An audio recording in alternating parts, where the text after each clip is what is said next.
Good afternoon, everyone. We're going to call the meeting of the Board of Supervisors back to order. There are a couple things before we get started here.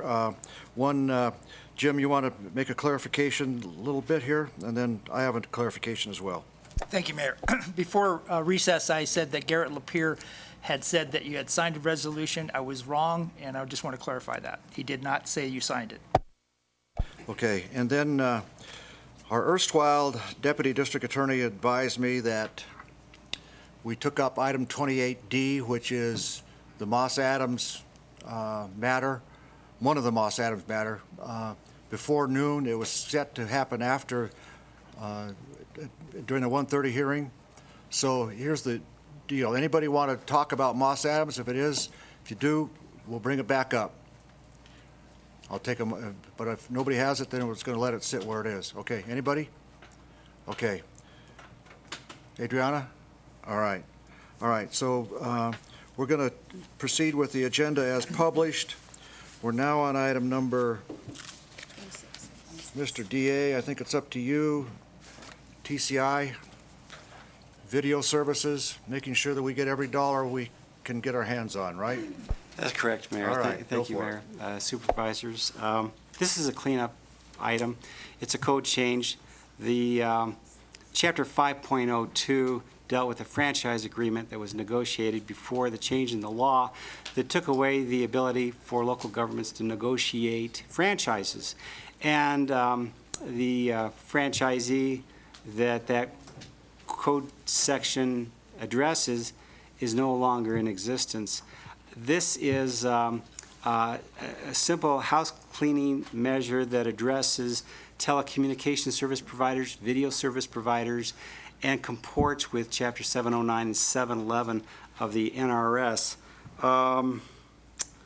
Currently, the video service providers are, as I understand it, Charter and AT&T. Charter and AT&T are also telecommunication service providers. Fortunately, there is a code provision in place that already requires these providers to pay 5% of the gross revenue, gross receipts, and that's been done. This, is more of a housekeeping measure to get rid of a totally obsolete code provision and replace it with Chapter 5.01 and 5.02, a new 5.02 that addresses utilities and video service providers. Are there any questions? Everybody got an idea of what's going on this one?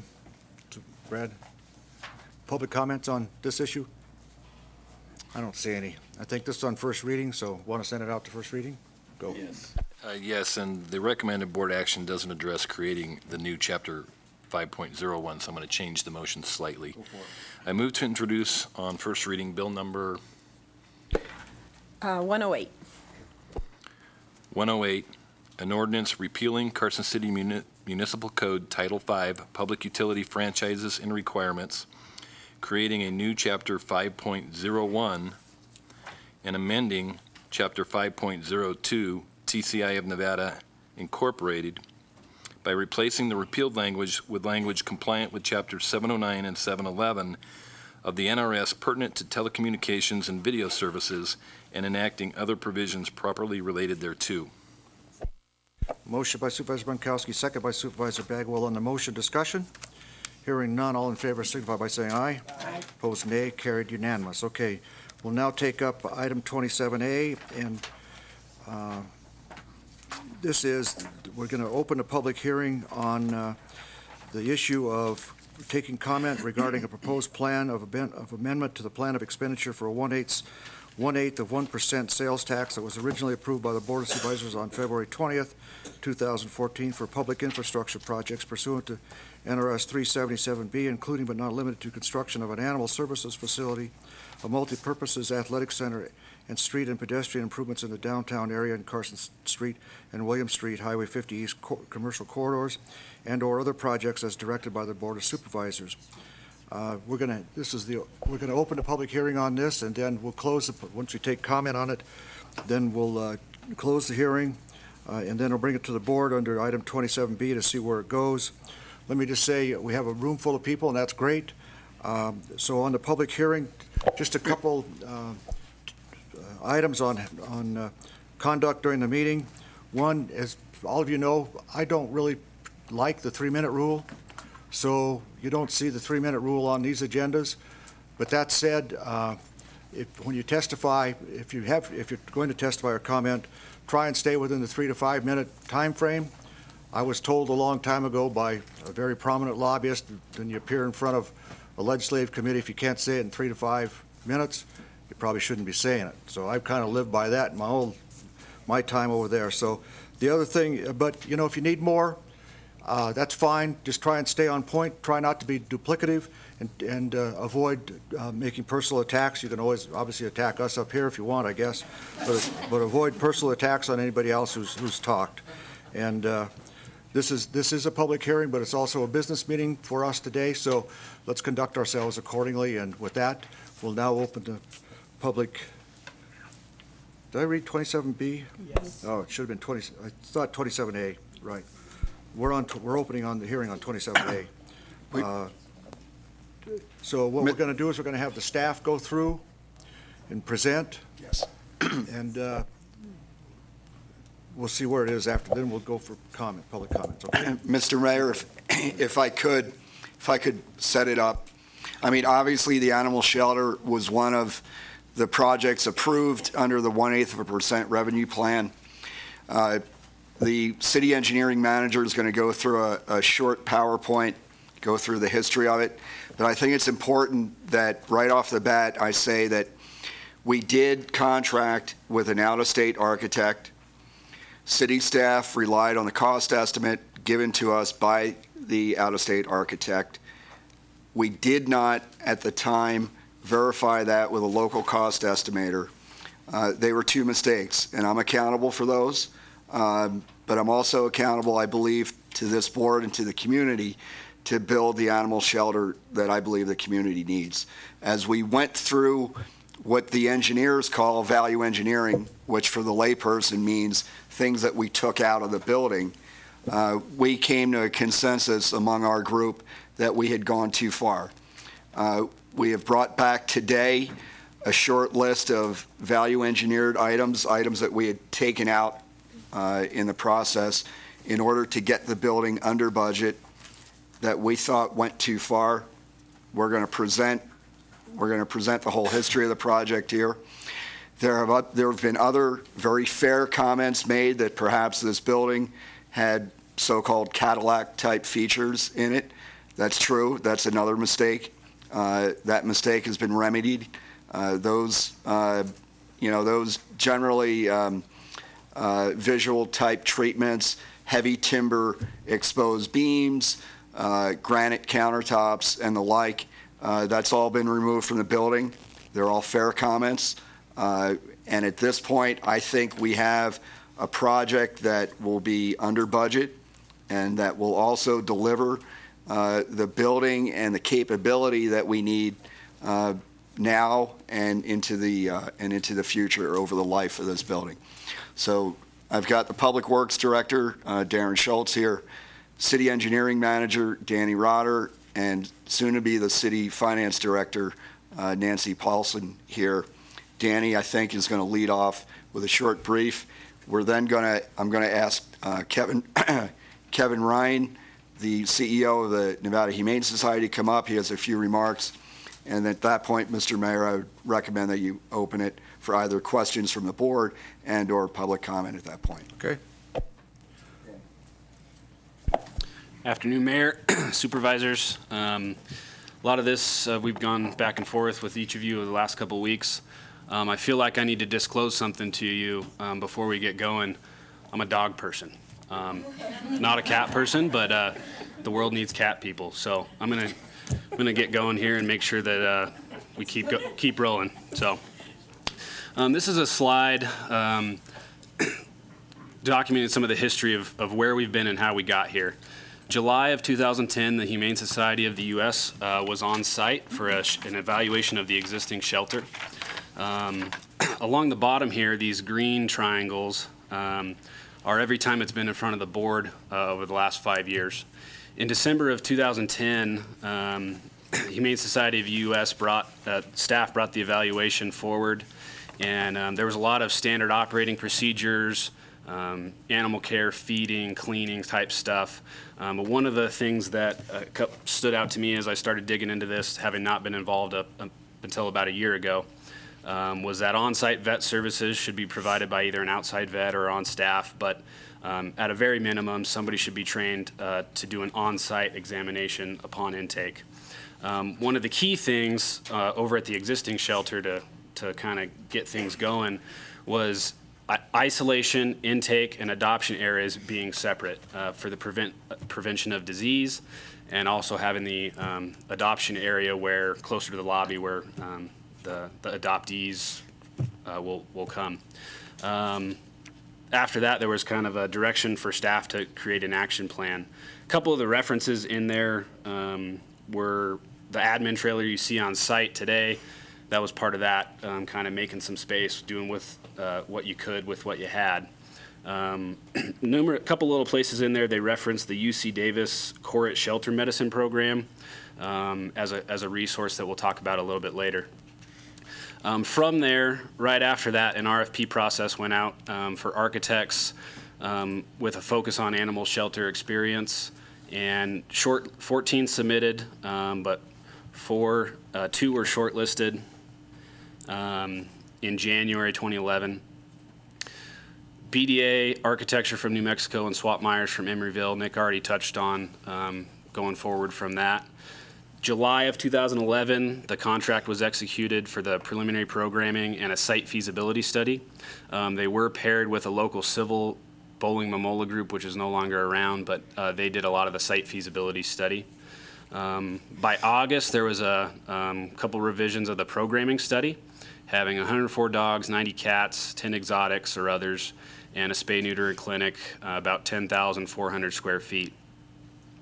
By February of 2012, they had the site pretty well hammered down. It was going to be either down by Station 53, the existing site, the Bud Highway site, or on 5th and Fairview on the way to Eagle Valley Middle School.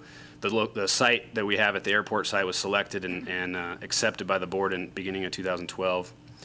Later in 2012, the final revision of the programming summary was finalized, right around 11,000 square feet, 134 dogs, 104 cats, 7 exotics.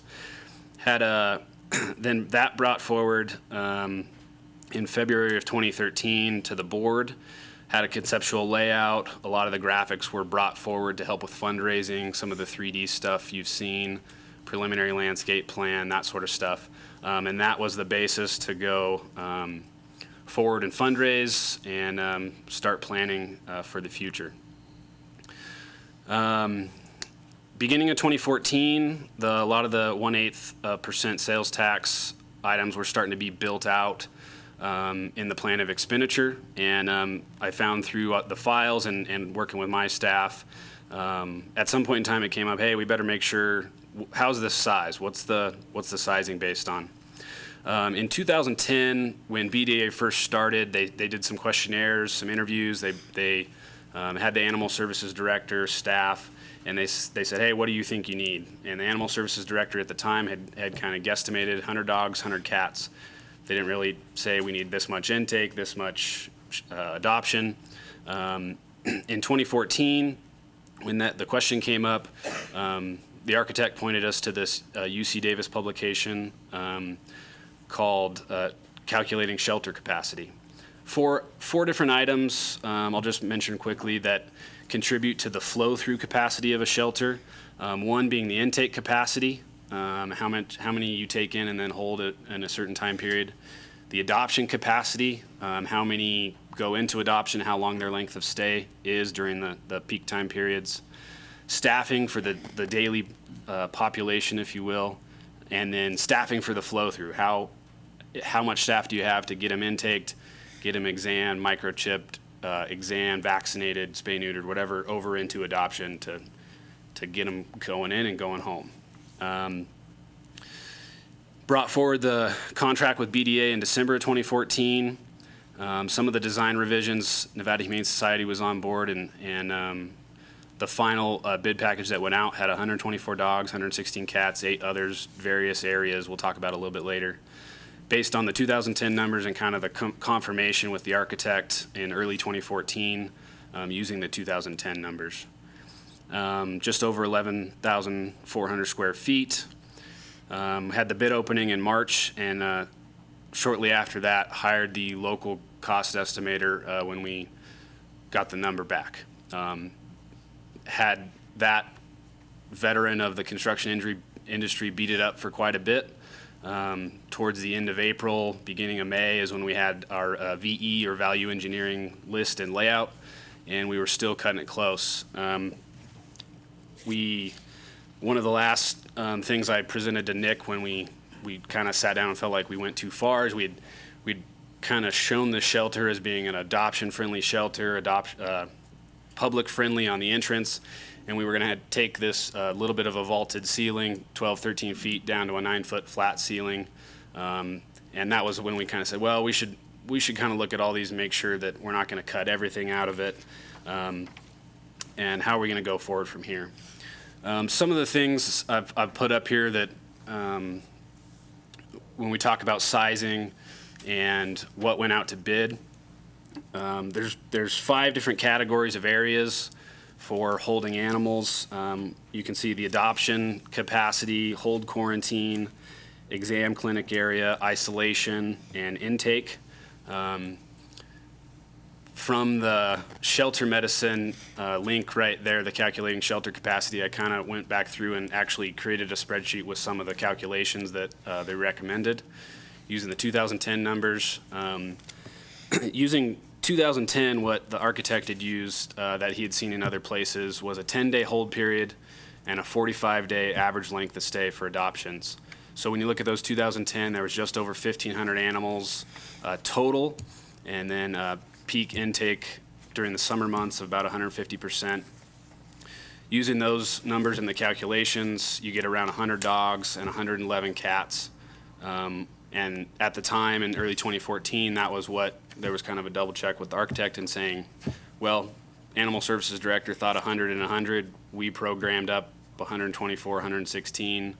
But the key thing is that the calculating shelter capacity document focuses on the intake and the adoption. Everything kind of in between is a flow-through or a flexibility-based space. So when you look at the adoption, hold, and intake, we put out to bid 108 and 106 dogs and cats. What we're proposing now is 76 and 102.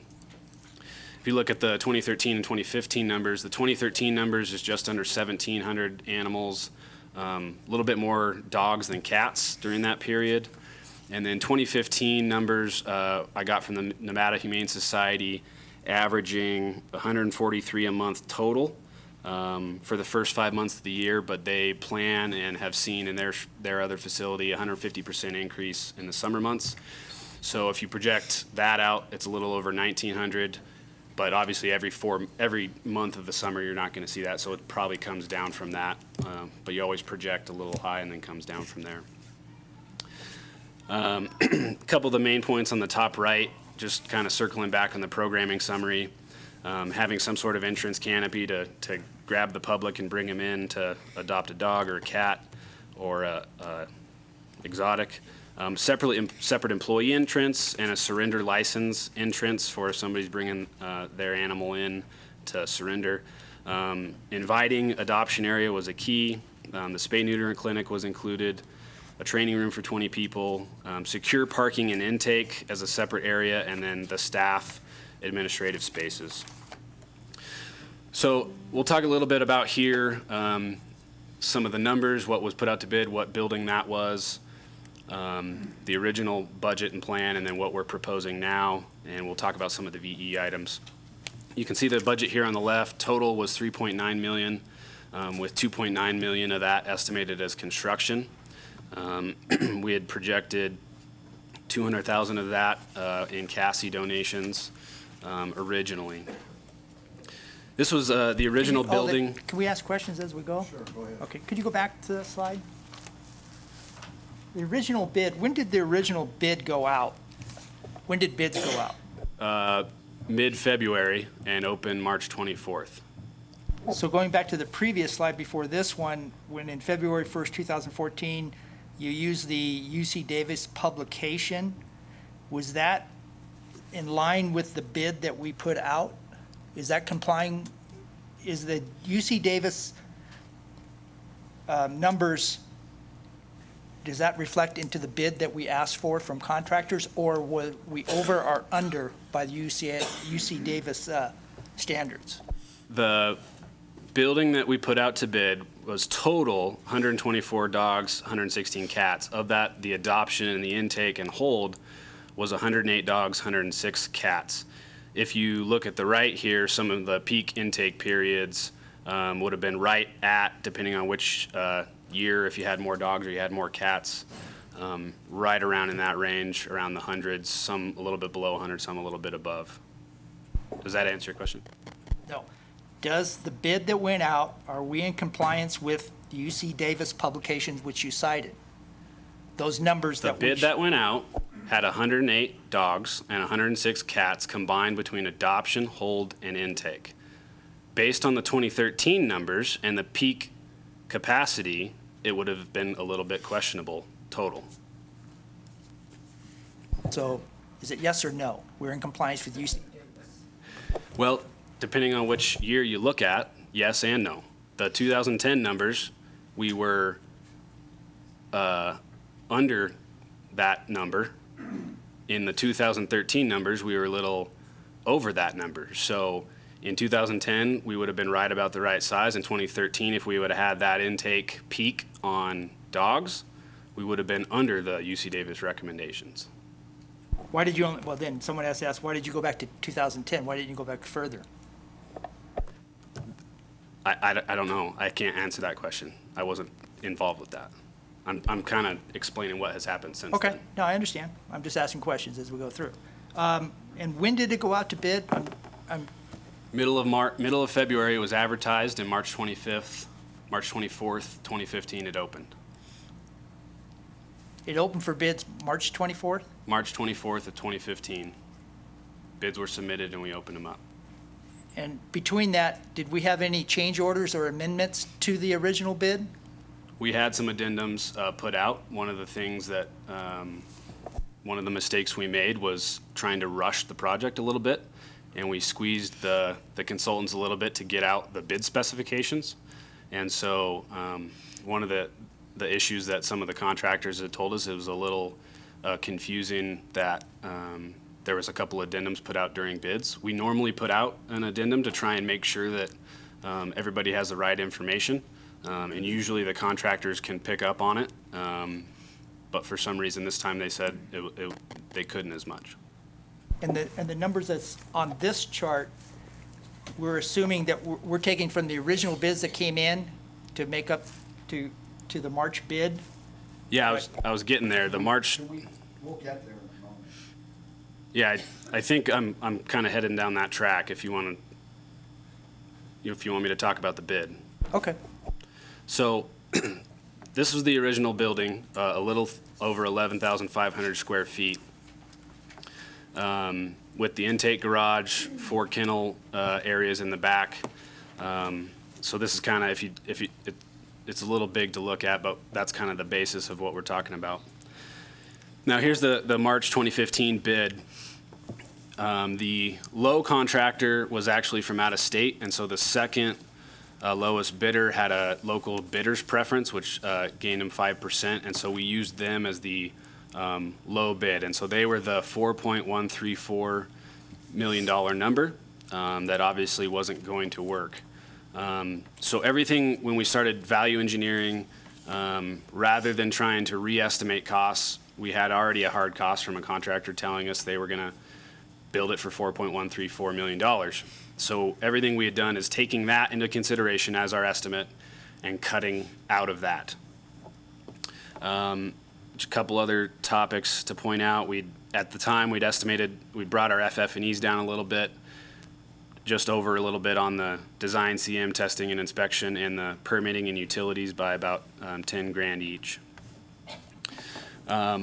Once we had the bid and we knew that wasn't going to work, Nick wrangled everybody up and said, we need a plan going forward. How are we going to do this? First thing we did is brought a local cost estimator on board. 25 years in the industry, doing independent cost estimating now.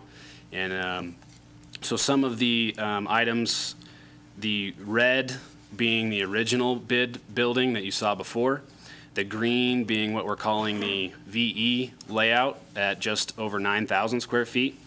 You can see kennel pod number 3 was removed. We would stub out for future utilities, but leave it as a dog staff walking area. Is something that could be added on in the future. Over on this left side of the building, we had a couple utility rooms for laundry and food prep that we combined over on the right side of the building in a common area and trimmed the building down by this much across the whole width. Couple areas you see different. The entrance canopy, we had a little vestibule that with the wind coming at this direction, you could come in from the right and then kind of come into the area. So it was kind of like a little airlock, so you wouldn't, every time the door opened, have wind gusting in there. The other area was the surrender lobby, surrender entrance. There was a little pop out with the door and a public restroom. We brought that restroom in, straightened out that wall, and then shrunk the lobby accordingly there. The other item is the intake facility. We took it down to basically a carport with enough room for 2 trucks, and you'd have to run chain link across the front so that they could be able to get the animal out and have them not just be running around the yard if they lost track of them, and then bring them right into the facility. So when we brought down the ceiling in the adoption area, I think we've already talked about that.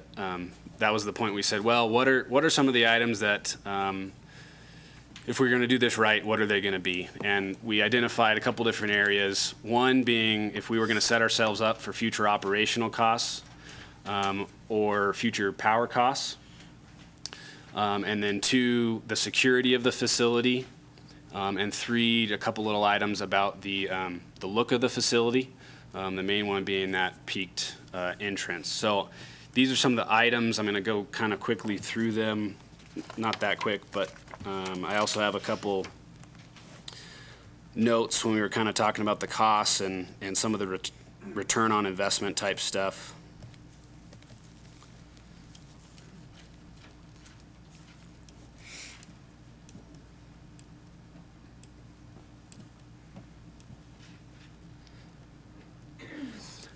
So the intake garage had the 2 roll-up doors that they could pull in, close the doors behind them, and there was the intake housing right next to where the truck would pull in. So those animals wouldn't even go into the facility. They could be held either vicious or needing some quarantine or an exam. Yeah, there we go. So this is kind of that right side of the facility. That difference is about $168,000 of the proposed budget that we're showing. If you built it later, you'd probably be paying in the 200 to 250 range at some point in time, rather than building it all with one facility. The standing seam metal roof versus an asphalt shingle roof is one of the items we discussed. The difference is about $102,000. With the metal roof, you'd pay $202,000 now, and about at the 25-year mark, the only thing you would need to do is recoat it, and you'd get a 50, 60-year plus roof. With the asphalt shingle roof, you'd pay about $100,000 now, but about every 25 years, you'd be paying about $115,000, and these are current dollars, to re-roof it. So the difference is at 50 years, you're re-roofing it for the second time. With the metal roof, you're thinking about maybe coating it again or planning for a replacement 5-10 years down the road. CMU block walls in the kennel runs. If you look here, in between the indoor-outdoor runs, we had a CMU wall. We had taken them out and placed a kind of a cutting board, thick HDPE cutting board divider. And that was one of the things that was, it's kind of a wash between the two. You either spend $50,000 on the construction of the kennels, or you spend $50,000 on the FF&Es to place them in there. The benefit on the dividers is you get 2 more per run. We actually, as we speak, they're putting one up as an example for us to take a look at. In working with the Humane Society, we're going to weigh those options. They felt like the CMU would better provide a more cleanly environment, but they're open to taking a look at this. It's used in other facilities. Essentially, it's one way or the other. You're spending $50,000 one way or the other. So that's kind of how that one worked. Solid surface countertops and tile face reception desk rather than laminate. Laminate, depending on which kind you get, is prone to chipping on the corners, and eventually you replace it. Either way, we found a cheaper solid surface for the top. We're talking about kind of the changing up the face. It's probably a $7,000 item, but it also, that entryway is the main thing that the adoption people would see when they walk in. So having that reception desk we thought was pretty important. The integral colored split face dry block CMU rather than a standard block with color stain and sealer. The integral color block is some of the typical ones you see where it's already colored. It's got the little speckles in it. The standard CMU is the gray plain block. And if you do the gray plain block, you would be staining it with a color and then sealing it. And the admixture in the dry block is such that those are waterproof pretty much for life. So you're talking about a $10,000 capital cost and essentially a life on the dry block, and then the gray standard CMU, you'd be probably having some fading on the color, and you would be coating it every so often. The epoxy coating on the outdoor runs, rather than a concrete slab with a sealer, this is kind of what we're talking about there, rather than a clear acrylic sealer. It's about a $9,500 difference. With the epoxy coating, you spend about $12,000 now, and it'll last you anywhere from 7 to 10 years. So if you kind of take the median, 8.5 years. With the just the standard sealer on the dog runs lasts about 1 to 3 years, about $2,500 every 2 years. Again, current costs.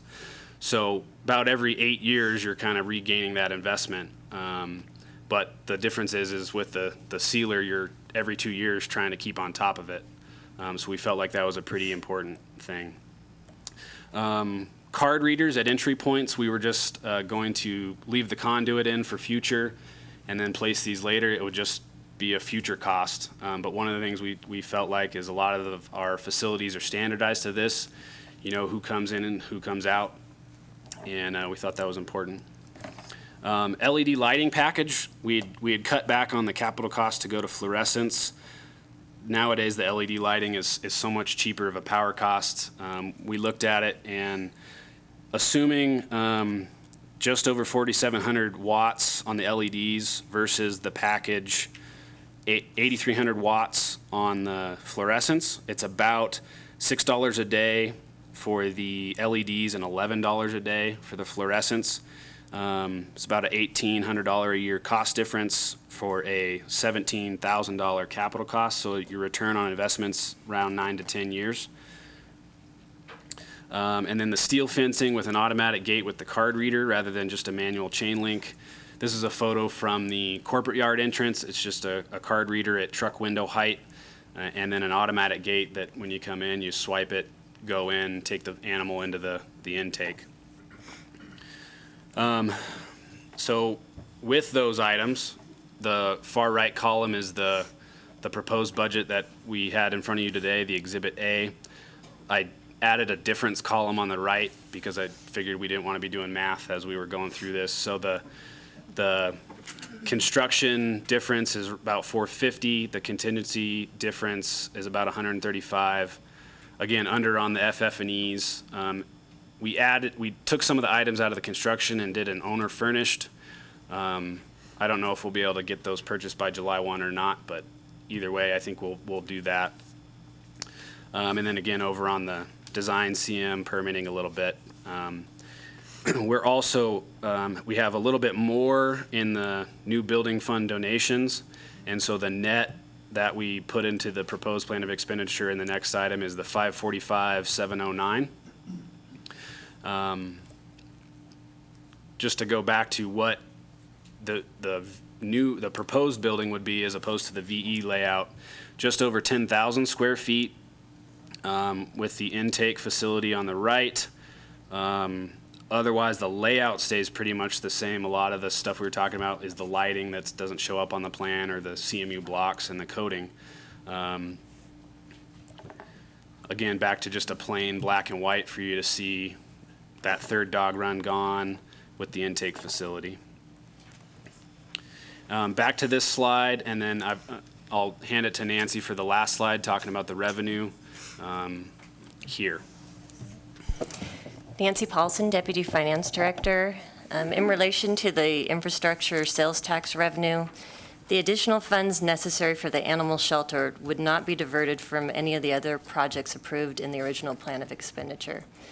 And funds are currently available to cover the additional cost to build the animal shelter due to the timing of the other projects included in the plan of expenditure. Currently, sales tax revenue projections are exceeding the projections used to develop the original plan of expenditure and will support the additional funds needed as set forth in the proposed budget. Other options would be to use the excess revenue for other projects allowed by NRS 377B, or use the excess revenue to pay off the debt early.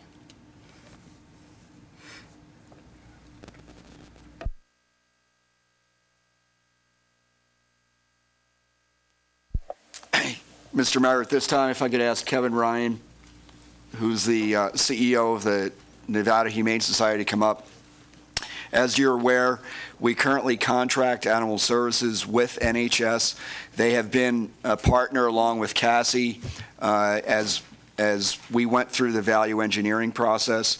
So both the Humane Society and Cassie is well acquainted with how we got to this point in terms of the value engineering. And as well as NHS currently runs animal services for Carson City. So Kevin. And if I may, before you start, I want to go back to staff and ask a question, if you don't mind. On your last slide, permitting and utilities. Can any of that be waived? The permitting?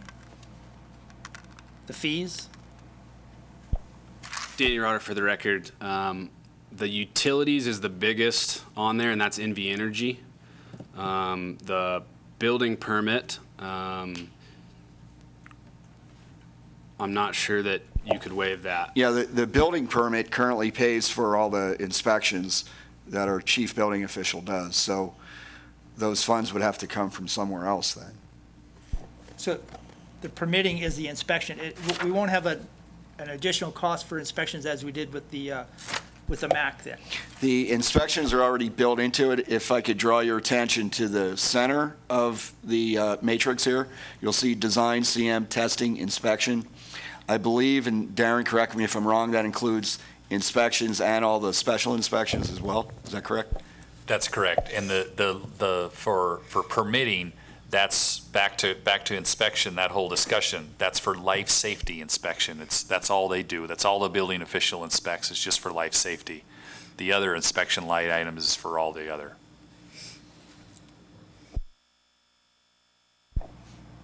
On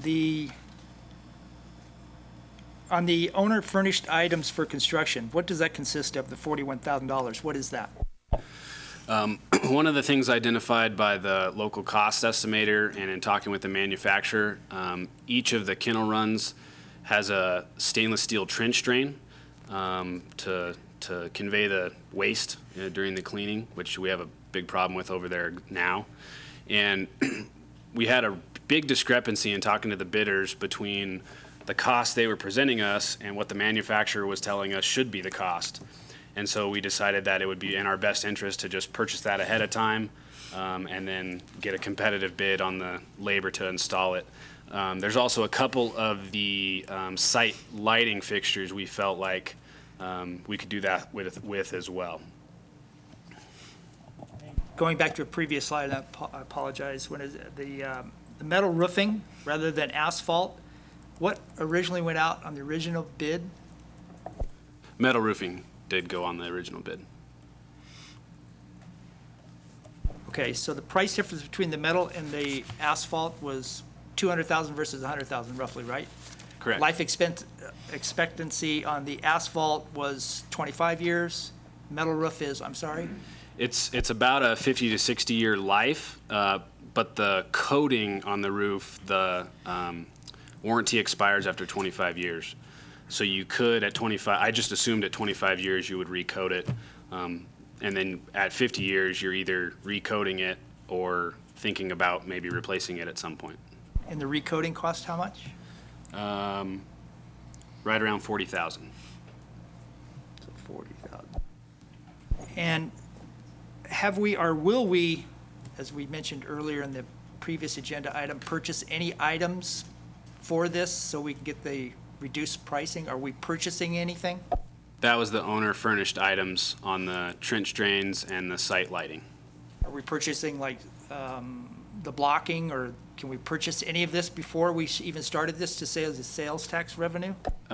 We could, we didn't address it at the time, and depending on what happens today, we could take a look at that. And the contingency, if we're dropping that down for this project, I'm sorry, the contingency that we're dropping down for that, will we be doing this for other projects as well from 10 to 8, or is that only this particular project that we're going to do that for? So right now, we're showing the proposed budget as a 10% contingency. I think what you're referencing is, in an effort to try and reduce that cost, what could we possibly do? And one of the things I think you brought up is could we reduce the contingency from 10% to 8%? And I would feel comfortable with that. I think the local cost estimator has looked at it thoroughly enough that reducing that 335 to less would be okay. But would that be something we look at in the future? You don't have to answer. No, That's why I said you don't have to answer. So Yeah. You don't want to answer. If you go back to the proposed building, the slide you had for that, on here, the one area, staff-only dog walk area, explain what that is? Yeah, that was kennel pod run number 3. We would take that out. We wouldn't pour a concrete slab. We would just put conduit for future utilities, heating, HVAC, that stuff.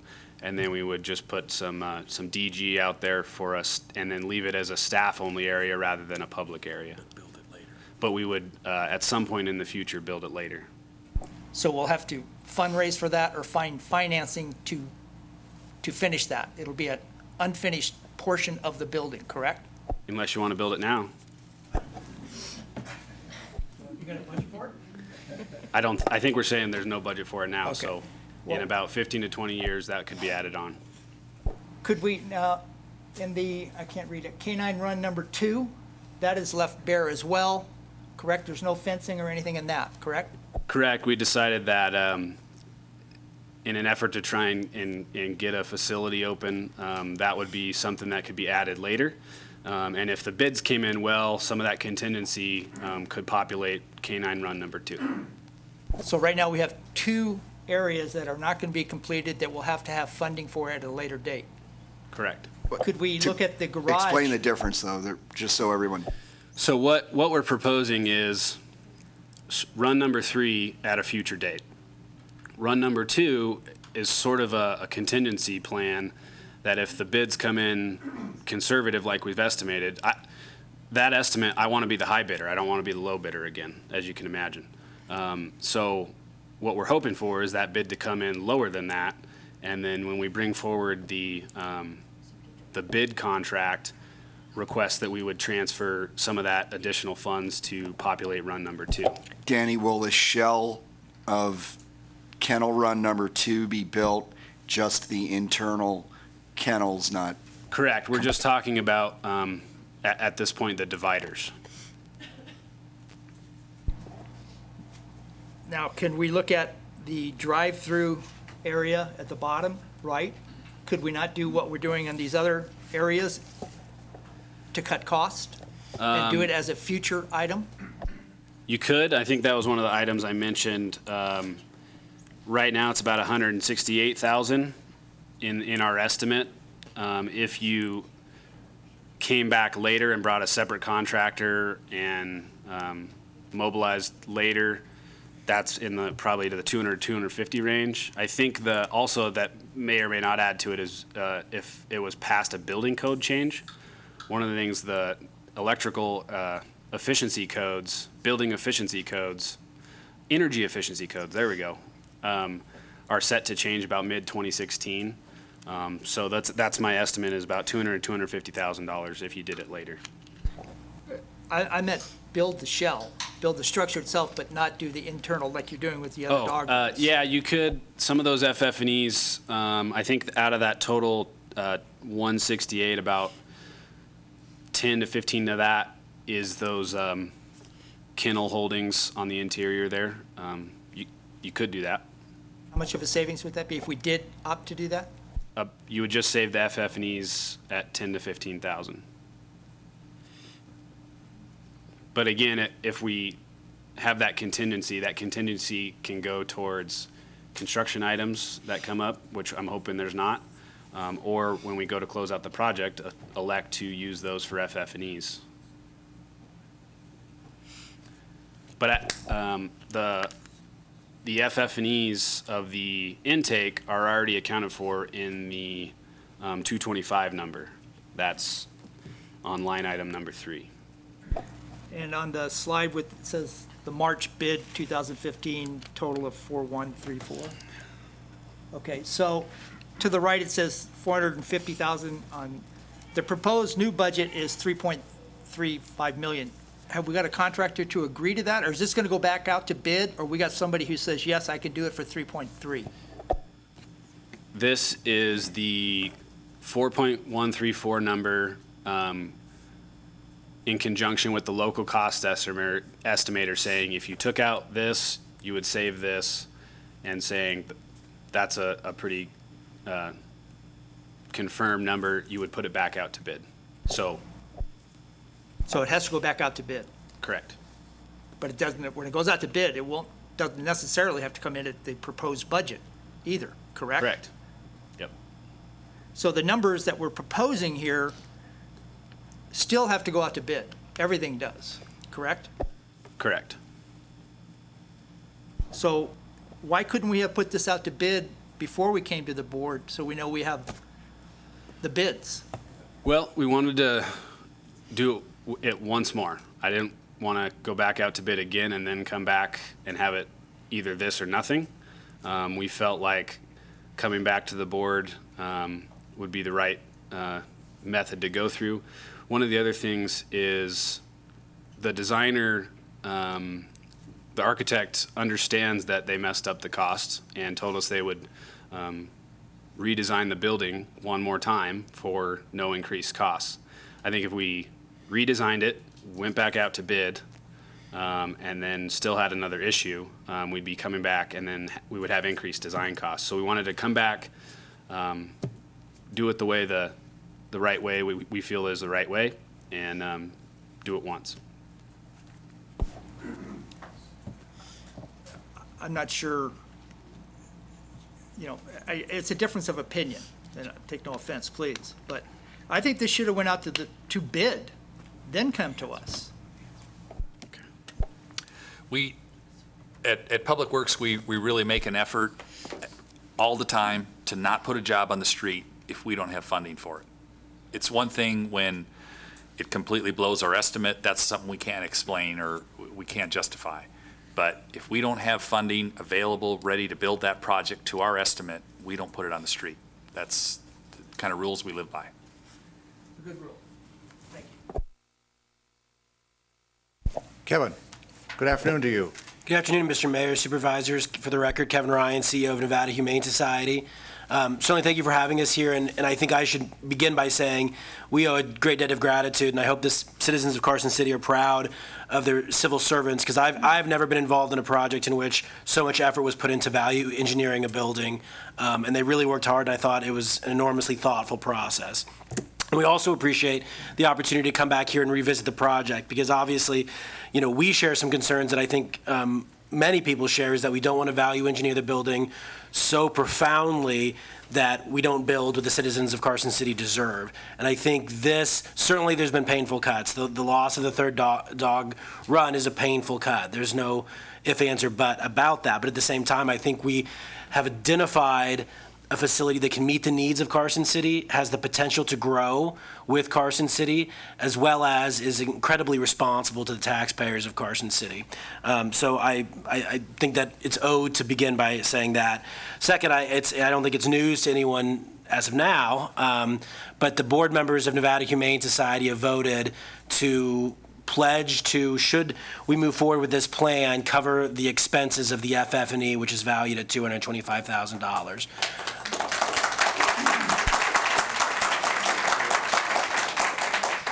Well, I always like when people clap for me, but it's really to the board of directors who I think hopefully this is an indication to all of you and the citizens that it's not just we are committed to the city of Carson City. Carson City is our home now too. We are. And we're proud to be here, and we're committed, and we're putting money up to verify that. And again, it isn't as if we have this money sitting in a bank account. We will pledge and we will meet our obligations, but this is a substantial investment for us, as well as, I think, in comparison to the project. So that's something we're very proud to do. In addition, I think what this plan salvages are things like the clinic, which are essential to moving forward with the progress Carson City has made. You know, right now, Carson City is boasting a little bit under 97% live release rate in dogs and over 96% live release rate in cats. That's higher numbers than almost anyone in the country. Those are the typical spectrum for what is considered a no-kill community is over 90%. I mean, you're well over that. And the clinic will allow us to not only treat the symptom of the problem, but the cause of the problem. Animal overpopulation is going to continue to be an issue, but by providing spay-neuter services to those who need it low cost, we can begin to address these problems, so we don't have to continue to expand, and that we can reduce those populations. And again, I'm not telling you that this is what happens. This is what happens. You can look at national modeling. You can look at what's happened in Washoe County. You can look at what's happened across communities in the United States. When we provide those resources, population decreases. And that's what we're talking about, as well as if we have to send animals out to, you know, right now animals have to either go to a private veterinarian here in Carson City, which we are appreciative of them working with us, but that's an additional cost, and it's more expensive than we're able to do with in-house resources. Or they have to be carted up to Washoe County, spay-neutered, and then carted back down, and that's obviously, again, not a very effective system. Furthermore, when animals come in with, you know, we have a pretty high percentage of hit by cars here in Carson City, of dogs and cats, and again, when those come in, right now all of them have to go to private veterinarians, and that'll never not be the case, because again, we rely on emergency veterinary services when it's at 3 o'clock in the morning. But again, some of those can be dealt with in-house, and again, that's at a reduced cost, and that's at a cost savings. And so those are all really essential elements of a shelter which can offer the kind of services that Carson City deserves, and they're really, you know, I think the base of what we expect from animal welfare agencies. And so, you know, again, we're looking at intake numbers that we're estimating right now at about being, and again, it was kind of explained as to why we're averaging 140 dogs and cats coming in per month. We're averaging about 40 dogs and cats returned in the field, which means they never come in, and intakes never.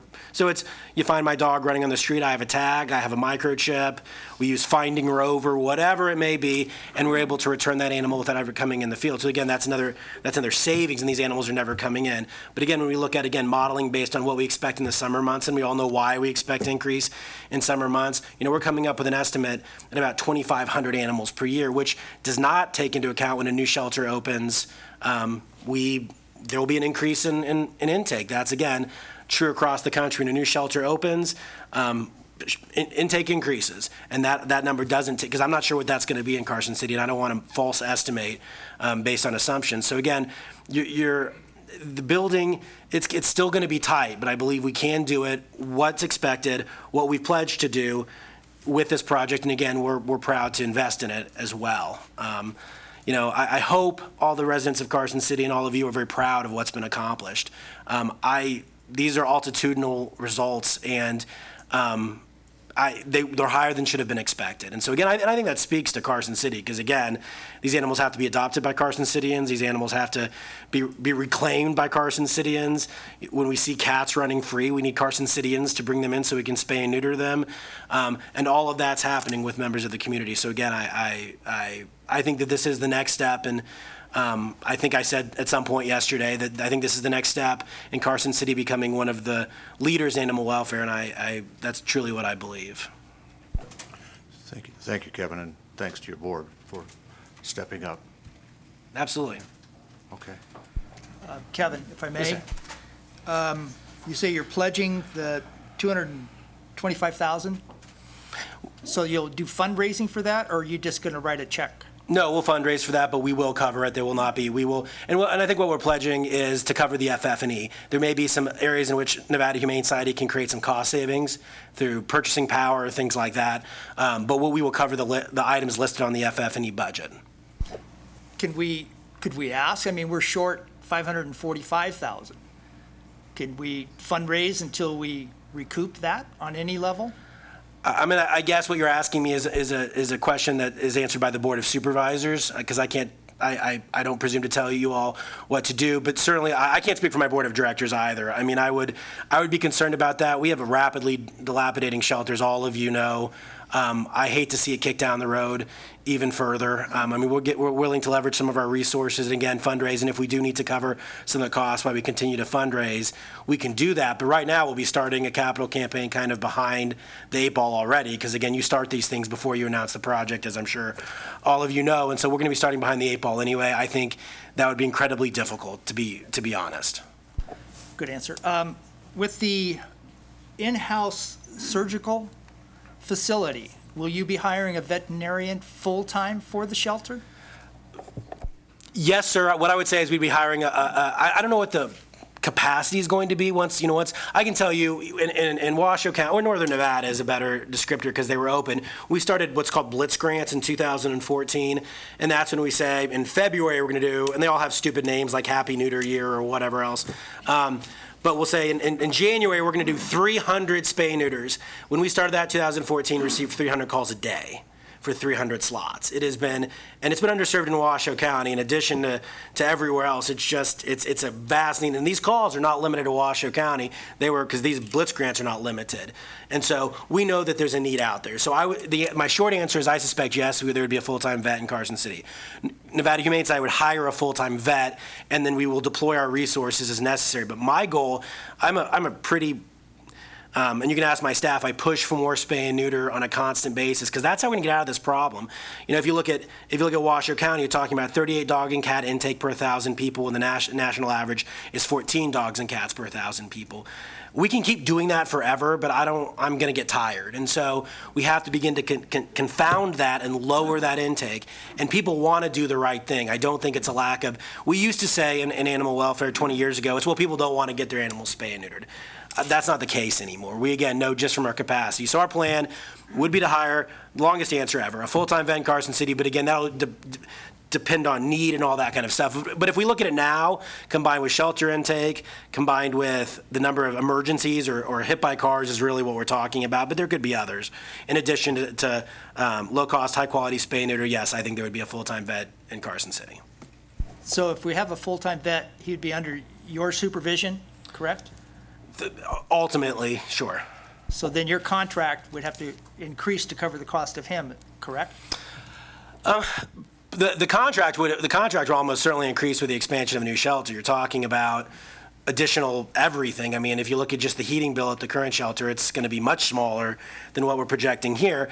But again, I don't know that the vet would, because we can offset some of the cost by grant acquisition. If you look at Nevada Humane Society last year, we received 1.5 or a little shy of $1.5 million in grants, and a lot of those, in fact, our Director of Administration's here, so she can stand up and holler if I lie. But a big chunk of that is fee for service. So meaning a lot of those were, at least I can think of at least 225,000, which were spay and neuter specific, and so that helps offset the cost of the vet. So I don't know that you can say, thus you'll have a vet, thus we'll build a city for it. I think there will be an increase in contract cost, but I don't think it works just like that. Am I making sense? I don't mean to talk in circles. So I'm saying if we pay the At vet. some moments, yes, you did. Okay, well, it's not my intention. I'm thinking as I speak, and that's maybe a casualty of my own slowness. But what I'm saying is I don't think I don't think we'll hire a vet, so that's $70,000 in total expense, so that's it will go up 70,000. I don't believe that's the case. So presently, right now, what you do is you have a vet come in and then he bills the city, is that correct? No, currently Nevada, so it'd be actually, theoretically, it would be similar. Right now, your spay neuter services are paid for by Nevada Humane Society, those which can be housed at, now we bill against the contract so everyone can see where the money's going, but for the vast majority, animals from Carson City are being driven to Washoe County, spay neutered and returned. There are exceptions, I think. Today or yesterday, we scheduled some spay neuters with local vets because we're getting to a point where capacity is becoming an issue. But again, let's say I can do, a cat for $32 or $28. If I go to a private veterinarian, even when they're very generous and kind of a deal, it may be in the, I don't know exactly. Beata's here. Per cat for a So $140 and $180, so you can see the financial difference between the two. So right now, you aren't billed for, like, there is no billing for Nevada Humane Society's veterinarians, but there is a service billing. Does that make sense? It's all within the budget of $700,000, correct? Yes, sir. So when you move to this facility, has anyone talked to you about projecting your new budget to man this facility with the incorporating a full-time veterinarian there? I think those conversations will be beginning. According to the contract, it has to be renegotiated before the occupancy into the new building. So I think what everyone's waiting for is to see what the new building is going to look like, because that's really when the next renegotiation of the contract is triggered.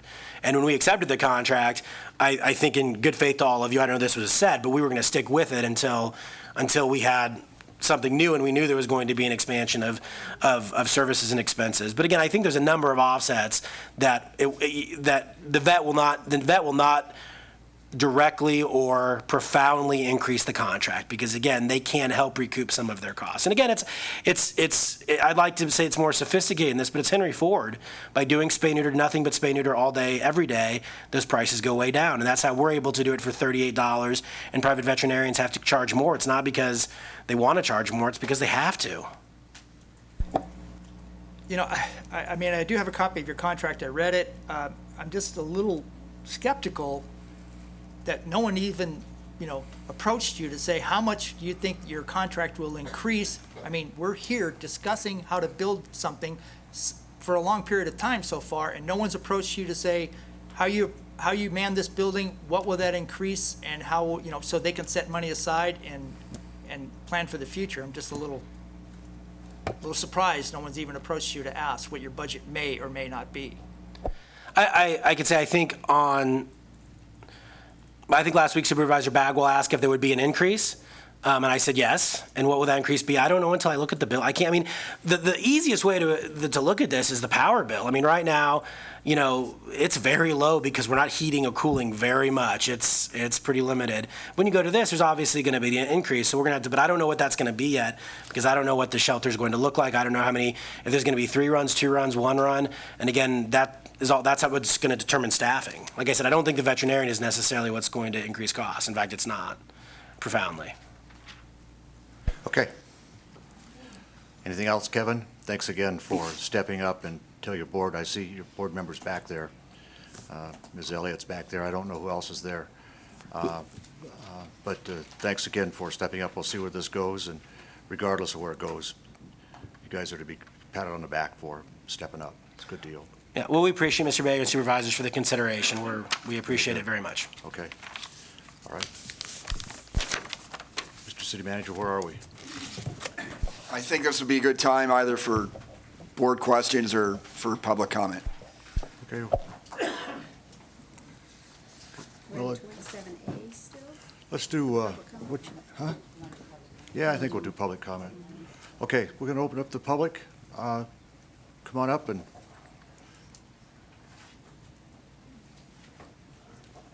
good afternoon to you. Good afternoon. Got to poke the red button. There you go, and say your name for the record. And Put it back on. yeah, there you are. Okay. Good afternoon. My name is Joy Trushinsky. I'm a resident here in Carson City. There's a few things. First of all, there's been tax increases throughout the state, and, you know, now we have a new sales tax, and I'm really concerned where the money is going to go. And I do believe, you know, $4.5 million for an animal shelter is way too much. I love animals. I have 2 kitties that I love to death, and I am concerned, you know, for animals' welfare. But I think we can do better at, you know, getting a plan that would reduce the amount of money it would take to build a shelter here. It's just, and my concern is, okay, Cassie's going to put forth $225,000. Well, why can't the Humane Society put in some money, and also PETA? You know, they're animal, you know, organizations, and I think, you know, it's just, you know, they could help out. Anyway, thank you for your time. Thank you, Georgia. Okay. Other public comment?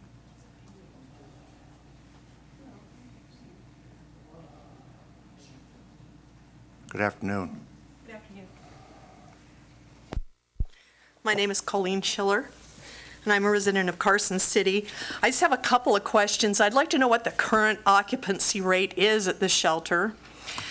And are we planning on just housing pets from Carson City County itself, or taking in pets from other counties surrounding us? And will there be any way to offset the costs of doing that? In Los Angeles County, it was very well defined. If a pet was found past a certain border, they went to another shelter in another area. So I'm curious about that. I'd also like to know if there's any plans to do things to minimize the population in the shelter, such as monitoring puppy mills, backyard breeders, maybe making higher fees for unneutered pets unless it's a breeder or someone who is a responsible breeder and knows what they're doing. Also, we probably need to look at the leash laws here. The reason we have animals hit in the street is they're running loose, and it's very difficult to walk my dog and have dogs come running out chasing us, and you see people jogging and walking all the time with sticks because we don't have a leash law. They're being chased and bit. There's one thing that I would like to say about if you're going to have an area for reception or adoption, really, I have always wanted to be able to bring my current animal to meet a prospective member of my family. I know it presents certain obstacles like disease and whatnot, but I can bring you my dog's dossier and show you all of her vaccinations and everything to meet a prospective family member, because a returned pet is oftentimes never adopted and is disposed of. Also, the Sally Port, you're proposing enclosing that completely, is that true? Colleen, I think what we're going to do, we're going to get all the questions out, then I'm going to have them answer everything at one time here, so we can just kind of be a little more. I was just curious. I got your question so far. So on the Sally Port, you want to know if it's going to be enclosed or? Yeah, but I mean, the sheriff's station office Sally Port is only, enclosed on 2 sides. Right. You know that? Yeah, because I volunteer there. I would encourage everyone to come to the community academy and see what it's all about. So those are my concerns. I think that this is an excessive amount to spend on this. I have adopted all my animals from the shelter, and I can tell you not once did the flooring or the counter ever make a difference, other than I am leaving with the dog today to take it out of here.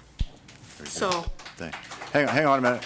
Hang on. But that's what just kind of be careful with that's okay. Go on. That's okay, Colleen. Thanks very much for your. I'm done, I'm sorry. Thanks, no problem. Okay, Mr. Rotter, you got those questions? Got them? Okay. Further public comment? Ms. Elliott, good afternoon to you.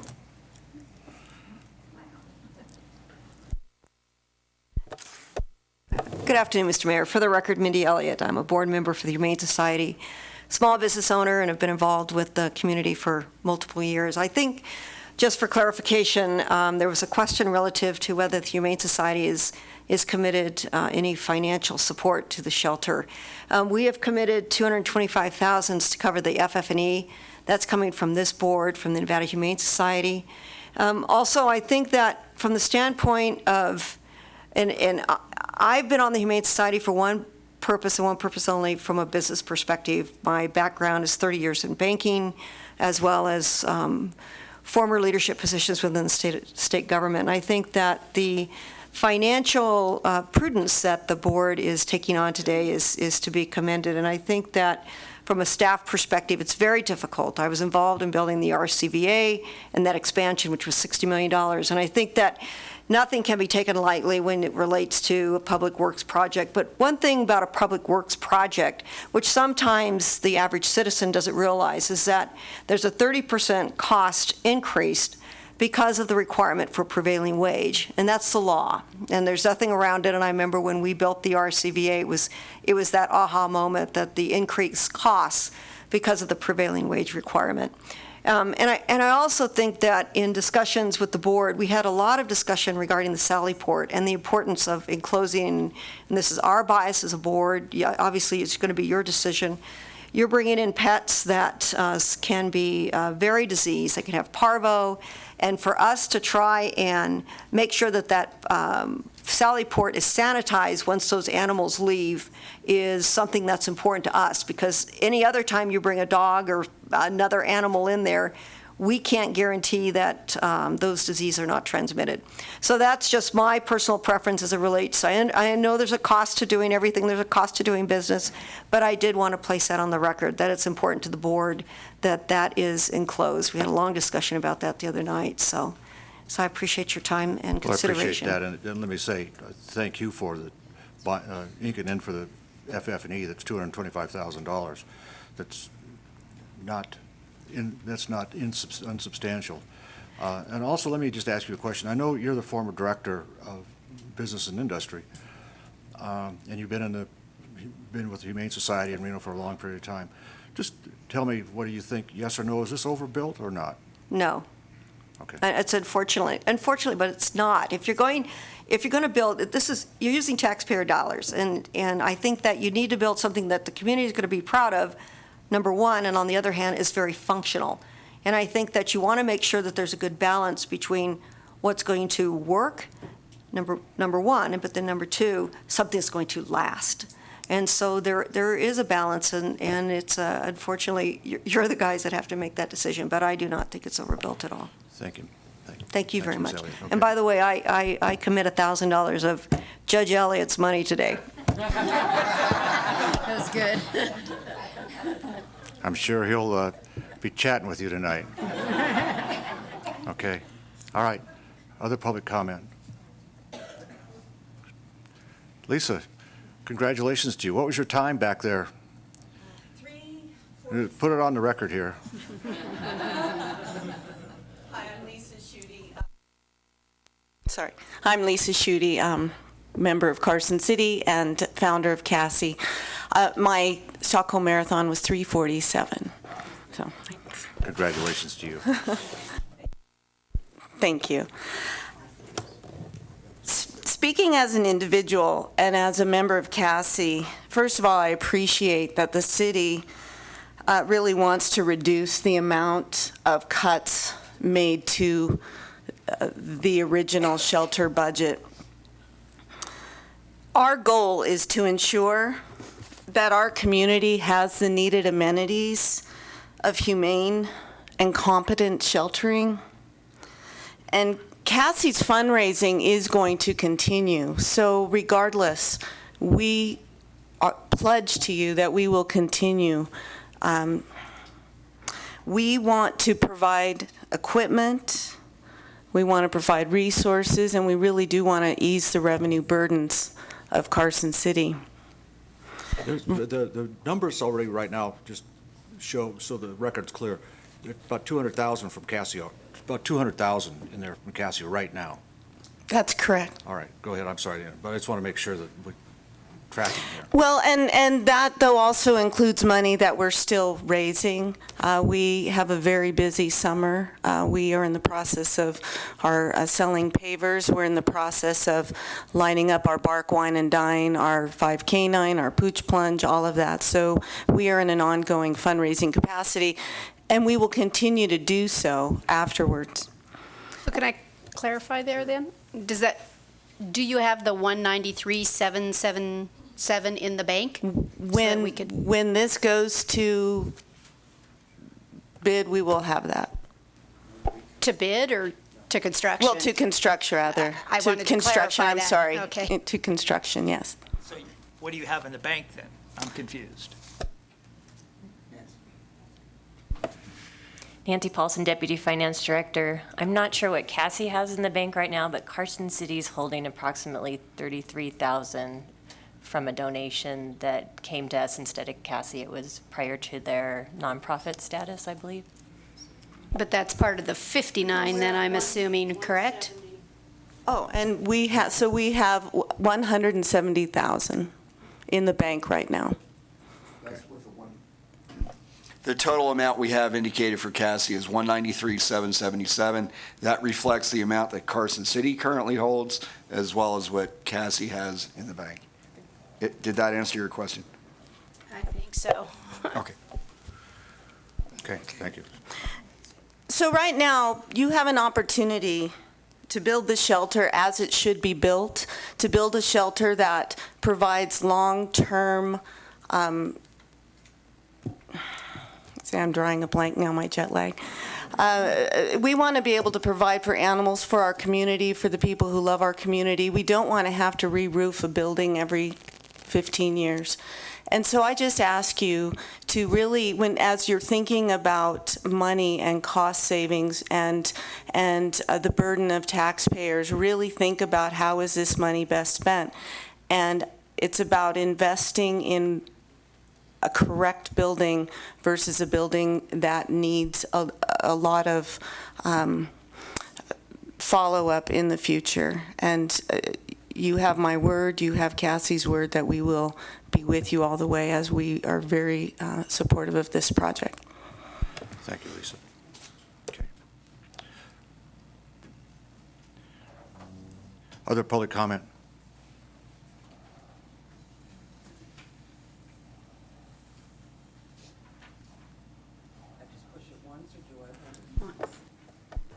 Linda McKenzie, 19-year Carson City resident, board member of Cassie. I wanted to point out to maybe people that forget, that think it costs too much. There are numerous new shelters being built around the country. And if anyone's been to the Tahoe Truckee shelter that was recently opened in 2013, that was a 10,000 square foot structure. It cost them $6.8 million. Granted, this is not Incline Village. We don't have that kind of money, but it's beautiful.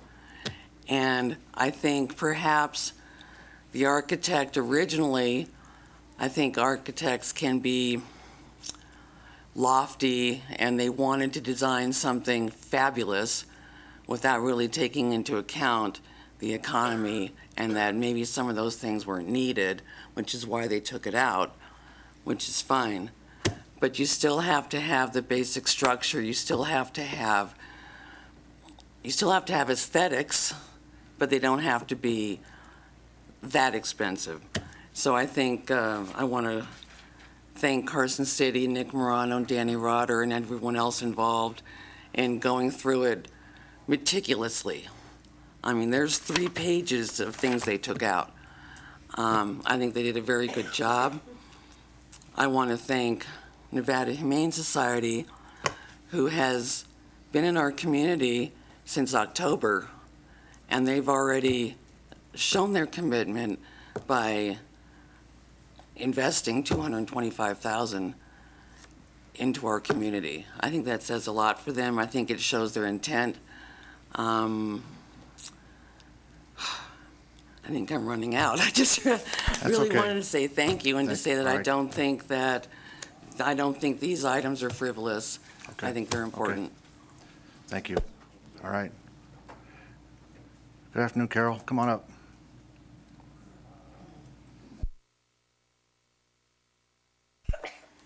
It's been so long since I'm here, I'm surprised you remembered the first name. No, I'm kidding you. Getting old, but not that old just yet. But No, but I am. Carol Howell, Carson City. Like several of the public has mentioned, I love animals. I've had a dog or a cat in my life for the last 50 years. I would not have a life without having an animal in it, so I have a lot of respect for that. But guys, when you instigated the 1/8% sales tax, there was a plan and there was a budget. $22,900,000 for a vet. You know, what did our hospital cost per square foot? We have other needs in this city. We have roads that are like washboards to drive on. We have other problems in the city that needs to take priority over doing something this grandiose. To go from what we've got now, unless this city plans to double or triple its population, I don't see the need for something this huge.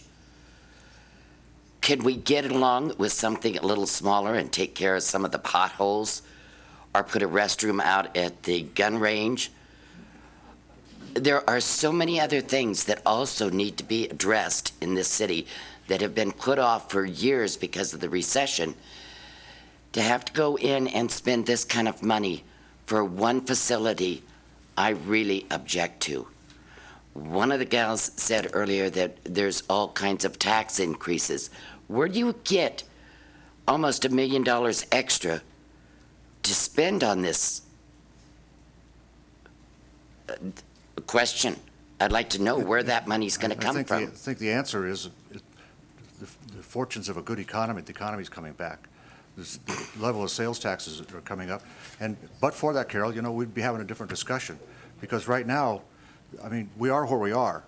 And the sales tax level is coming back. And so, from my standpoint, Carol, I look at it and I say, well, okay, 1/8 cent can only be used for certain things. In the plan of expenditure, that's all it could be. It can't be diverted anywhere else. Two, if you look at the increase, the potential increase in funds because of the improving economy, that's what one of the slides said, is that, you can use that excess revenue for other projects included in the plan of expenditure, or you could use the excess revenue to pay off debt early. I've asked, how early can you pay the debt off if you took, the $225,000 that the Humane Society has put in, took that off to 535, how much, and that came to about $275,000 increase. I don't know what the number is. Call it $300,000. How many years does that take off of the 30-year bond? Because we got 30-year bonds out there, and the answer is 1 to 3 years. That's 27 years from now, and I will be gone by then, and I probably won't remember your name by then. I just really think when you start off with a budget hit the mic, Carol.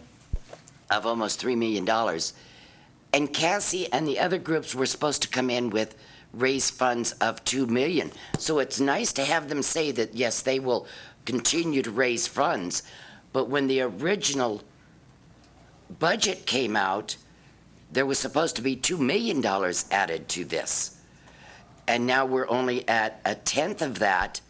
So how do you rely on future revenue coming from organizations that can't produce what they're promising they're going to produce? If you had the $2 million that they were going to produce, you'd have the center. I see Lisa back there, and I'll just see if I can answer. I mean, but, you know, I don't think that the $2 million, I mean, that number, I think, I remember was talked around some, but that's not in the plan, that's not in the original budget on the plan of expenditure. I mean, it just wasn't, Carol. So, you know, Then right how now, did we right get now, from that to if you this? didn't build this animal shelter, if you didn't build, and I guess that's really what you're saying is, you know, you don't just object to to revising the budget. You object to the animal shelter from the get-go. You don't think we should building it. No, I don't. Okay. I do not object Okay, to the animal shelter. I object to starting off and promising the citizens one thing, and then when we get down to it, you've doubled it by the time you get to the build-out. Where's it been doubled? Well, you start off at 3, you're up to 4 now, and that's only been a year. Where are you going to be when this thing gets The plan done? of expenditure had $4 million in it. Pardon me? The plan of expenditure had 3.9 or 4 million in it. That's the plan of expenditure right now. That's been approved. So you've got a difference of about $1 million, $500,000. Yeah, that's what we're talking about. Yeah. So that's in a year's time. What happens in 2 years' time? Well, if you don't do it in 2 years' time, I guess that cost goes up. But again, my question to you is, the revenues are going up whether we build this or we don't. So the question to you is, what do you do with those excess revenues? And that's what I'm trying to get. From our financial folks, they're telling me you got 2 choices. One, put it to other projects in the plan of expenditure, or reduce the debt. And that's where, you know, and because the 8 cent doesn't change. The amount coming out of your pocket or our pockets right now doesn't change. It's not a tax increase. It comes from the existing 8 cent that was increased last October 1. And so now you've got excess revenues coming in. You can retire the debt, and that'll take 2 to 3 years off in year 27, or you can put it to other funds.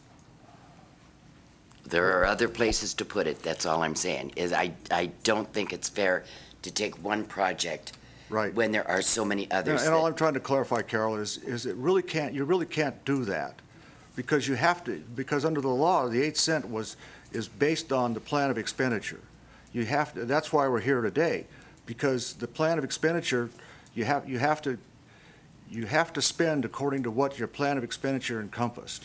And you can't relook at that and open that up and... That's what we're doing right now. That's exactly what we're doing right now. You can.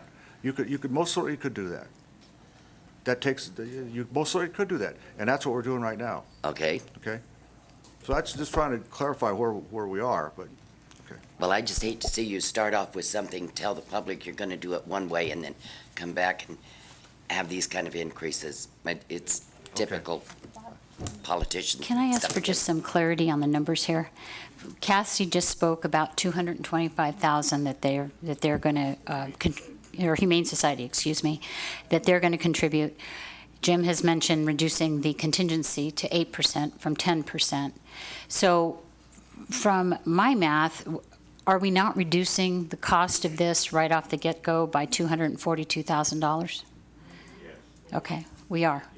So with that being said, the original amount that this was bid at and where we are now is actually less than 10% of what was originally bid, which for any construction project is pretty much right in the realm.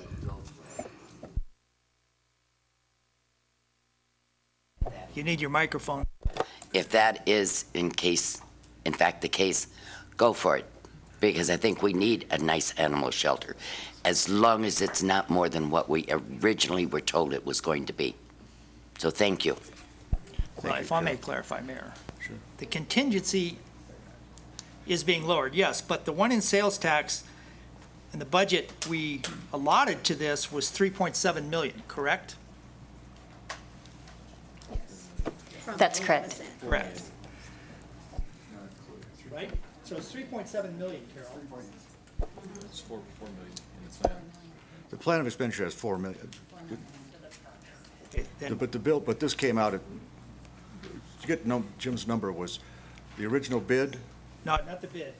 How much is set aside through the 1-inch sales tax? for this. Each project was set 4 aside million. X amount of dollars. $4 million. $4 million. 4 million. That's correct. Then how come on the infrastructure tax it says 3.7? Because that was, initially, we set up the budgets for, I mean, we were estimating this years ago. We didn't know right where we were. So 4 million was the max that we put to this project. But as we got closer and closer, we refined that number because we estimated $200,000 from Cassie. So we took that off of the 4 million, and then we cut the scope a little. So we got it. That's how we ended up with the 2.9 number. 3.9 number was because we took that off of the original $4 million that we had put in the plan of expenditures, other income that we were going to put towards this project. Now I'm getting confused. I apologize. When the 1-inch sales tax went through and it was passed, how much money was set aside for the animal shelter? $4 million. $4 million. 4.0. 4.0. Now, out of that, how much money is left? Still 4 million that we can allot to this, or? Yes. Okay, then where is that shown on this paper? As the If we project. have, let me clarify. If we have $4 million to set aside for the animal shelter, reduce the 225 from the Humane Society, reduce Cassie's amount, that's 400,000, correct? I'm a little lost. If we got $4 million someplace, we should be able to make this work. Well, what I was trying to get to is the $4 million was the original number that we put in the plan of expenditures. But as the process moved forward with this project and other project, we refined those numbers, and we brought that estimate that we would need in sales tax down off of the $4 million number to a new number, including the contributions that we have here. So that's the budget we've been working with. But the bottom line is that overall number in the plan of expenditures, that's what was put out there. Okay, so right now, the 1/8 of a cent sales tax will cover $3.7 million. Is that correct? Or what number? That's right. That's what we're working off, yes. 3.7 million. For some reason, we went from 4 million to 3.7 for expenses and how we move forward with the project. Why would we reduce that amount that was passed? Because we weren't just looking at one project. The 8 cent was to cover a number of projects, and we were spreading that money out over all of those projects, and we were trying to make them all come in to where we could afford all of the projects, not just one project, including the MAC, including the corridor downtown. So those adjusted to make that work. Did any other projects reduce lower? I apologize, I can't answer that off the cuff, I don't know. So 300,000 went from animal shelter to other projects.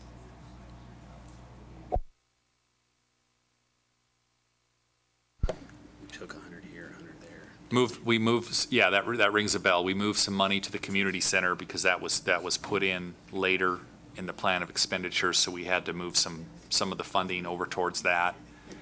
Did that come back for board approval to move Yes, that it did. funding? Yes, it did.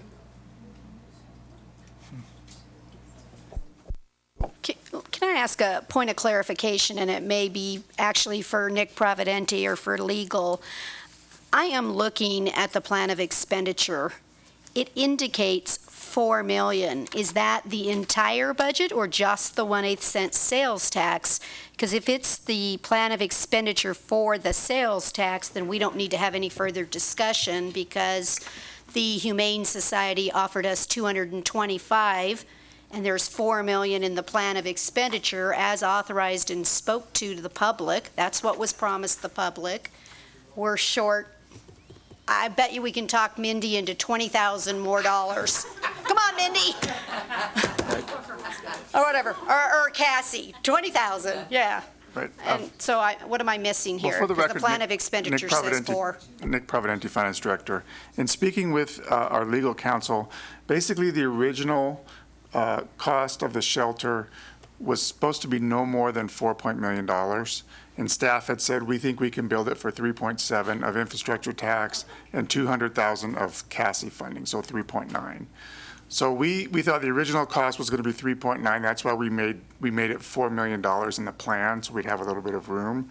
But now we're saying the total cost is going to be about $4.5 million. So that's why bond counsel said, well, if you're increasing the cost of the project from $4 million to $4.5 million, you need to change the plan. Now, we're not using all of that from the infrastructure tax. We're saying we want to use 4.2 million of infrastructure tax and 193,000 from CASI and 59,000 from other donations. So the plan of expenditures includes all cost centers. Exactly. That It's all clears cost centers. up. It's not just the tax. So we're saying that we were going to originally use 3.7 of the tax. Now we're saying we need to use 4.2 of the tax. And again, the issue is, where do we get the money? We're collecting more money than we originally projected. So we're able to use that money. We could borrow more money on the second go around if we needed to. So does that make sense? Yes, carrying on the conversation just a little bit further, if you bear with me, thanks. So what we reduced, we took and we put to the community center for what we thought the project would come in at. I don't believe we've done any of that yet. I think what we did is we allocated money to the MAC, so we gave money to the MAC because we haven't started any of those projects yet. And I believe there's a certain amount of money allocated to the downtown because that's kind of in the process. But I mean, we haven't changed the plan any. The plan is the plan. So how much is dedicated to the animal shelter? In the plan, there's a total of $4 million in the plan. And then Of that, not all of that is sales tax though. $4 million in the plan. Correct. How much of that is not through the 1/8 sales tax? Well, I believe what we're talking about funding is 3.7 of infrastructure tax. So what we're doing is we want to increase, it doesn't matter when you talk about just the sales tax, you're talking about the total cost of the animal shelter. The total cost we're saying is going to go from 4 million to 4.5 million. So we want to increase a little bit of the infrastructure tax and the donations and the CASI funding. But we're reducing it. It's just been reduced. So we're talking 4.2 as opposed to 4.5. I mean, I think the total cost of the shelter is still going to be 4.5. It's just not, there's going to be more donations than there is going to be sales tax because the Humane Society is going to foot that extra bill. But the total cost of the project is still going to be $4,498,809. That's going to be the total cost of the animal shelter. It's not all going to be coming from sales tax money, but it's still, that's the total cost. So that's what we need to put in the plan, is that's the total cost of the plan, of the shelter. I see what you're saying. Okay. Does that make sense? Yes, it does. I have a couple of comments, Nick. Reading from the plan, what it actually says is, therefore, funding from the sales tax would not exceed $4 million. That's what it says in the plan. Okay. Also, going back to the $500,000 to the community center, I'm the one that added that to the plan at the end. And at that time, I put on the record that the intent of my motion was to look at that project after all the other projects were done, and if there was funding available, then we would look at that $500,000. So I have no objection, and my intent all along was, if we need to move money, if we put $300,000 towards that $500,000 to the community center, then we should move it back, because the intent has always been to deal with the community center last. Right. Okay. All right. Thanks, Nick. Further public comment?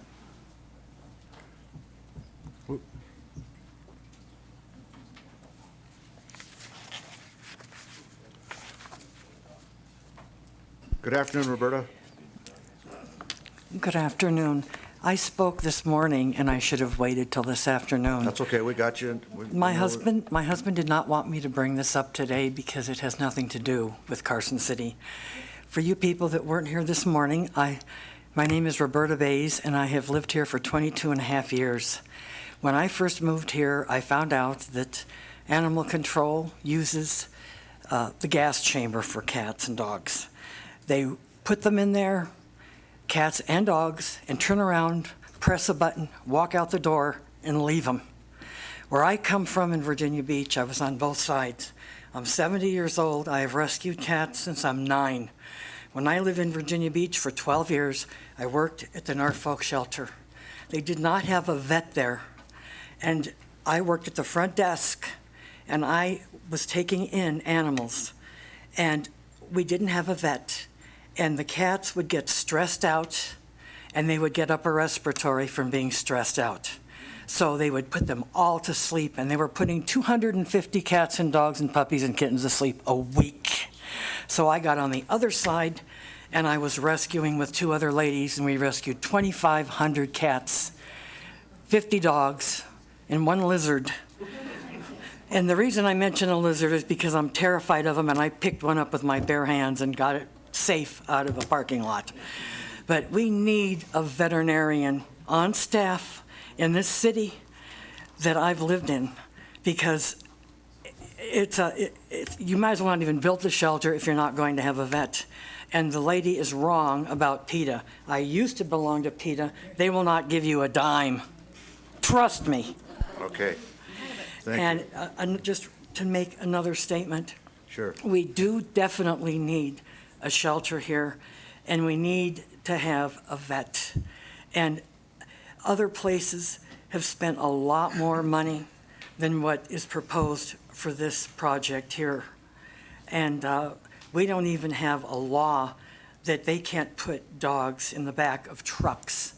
Because I live on a street where there was a dog that rolled out of a truck back, and Reno has a law against that, but we don't have one here in Carson. And that, to me, is absolutely ludicrous. And I am so grateful that the Nevada Humane Society has come here and offered money, and I want to give kudos to them, because if it wasn't for them, they'd still be using the gas chamber here in Carson City. Thank you, Roberta. Okay. Go. I'd like to try something here, unless I'm reading hang on. something wrong. Page 4 of 6 of the plan of expenditure.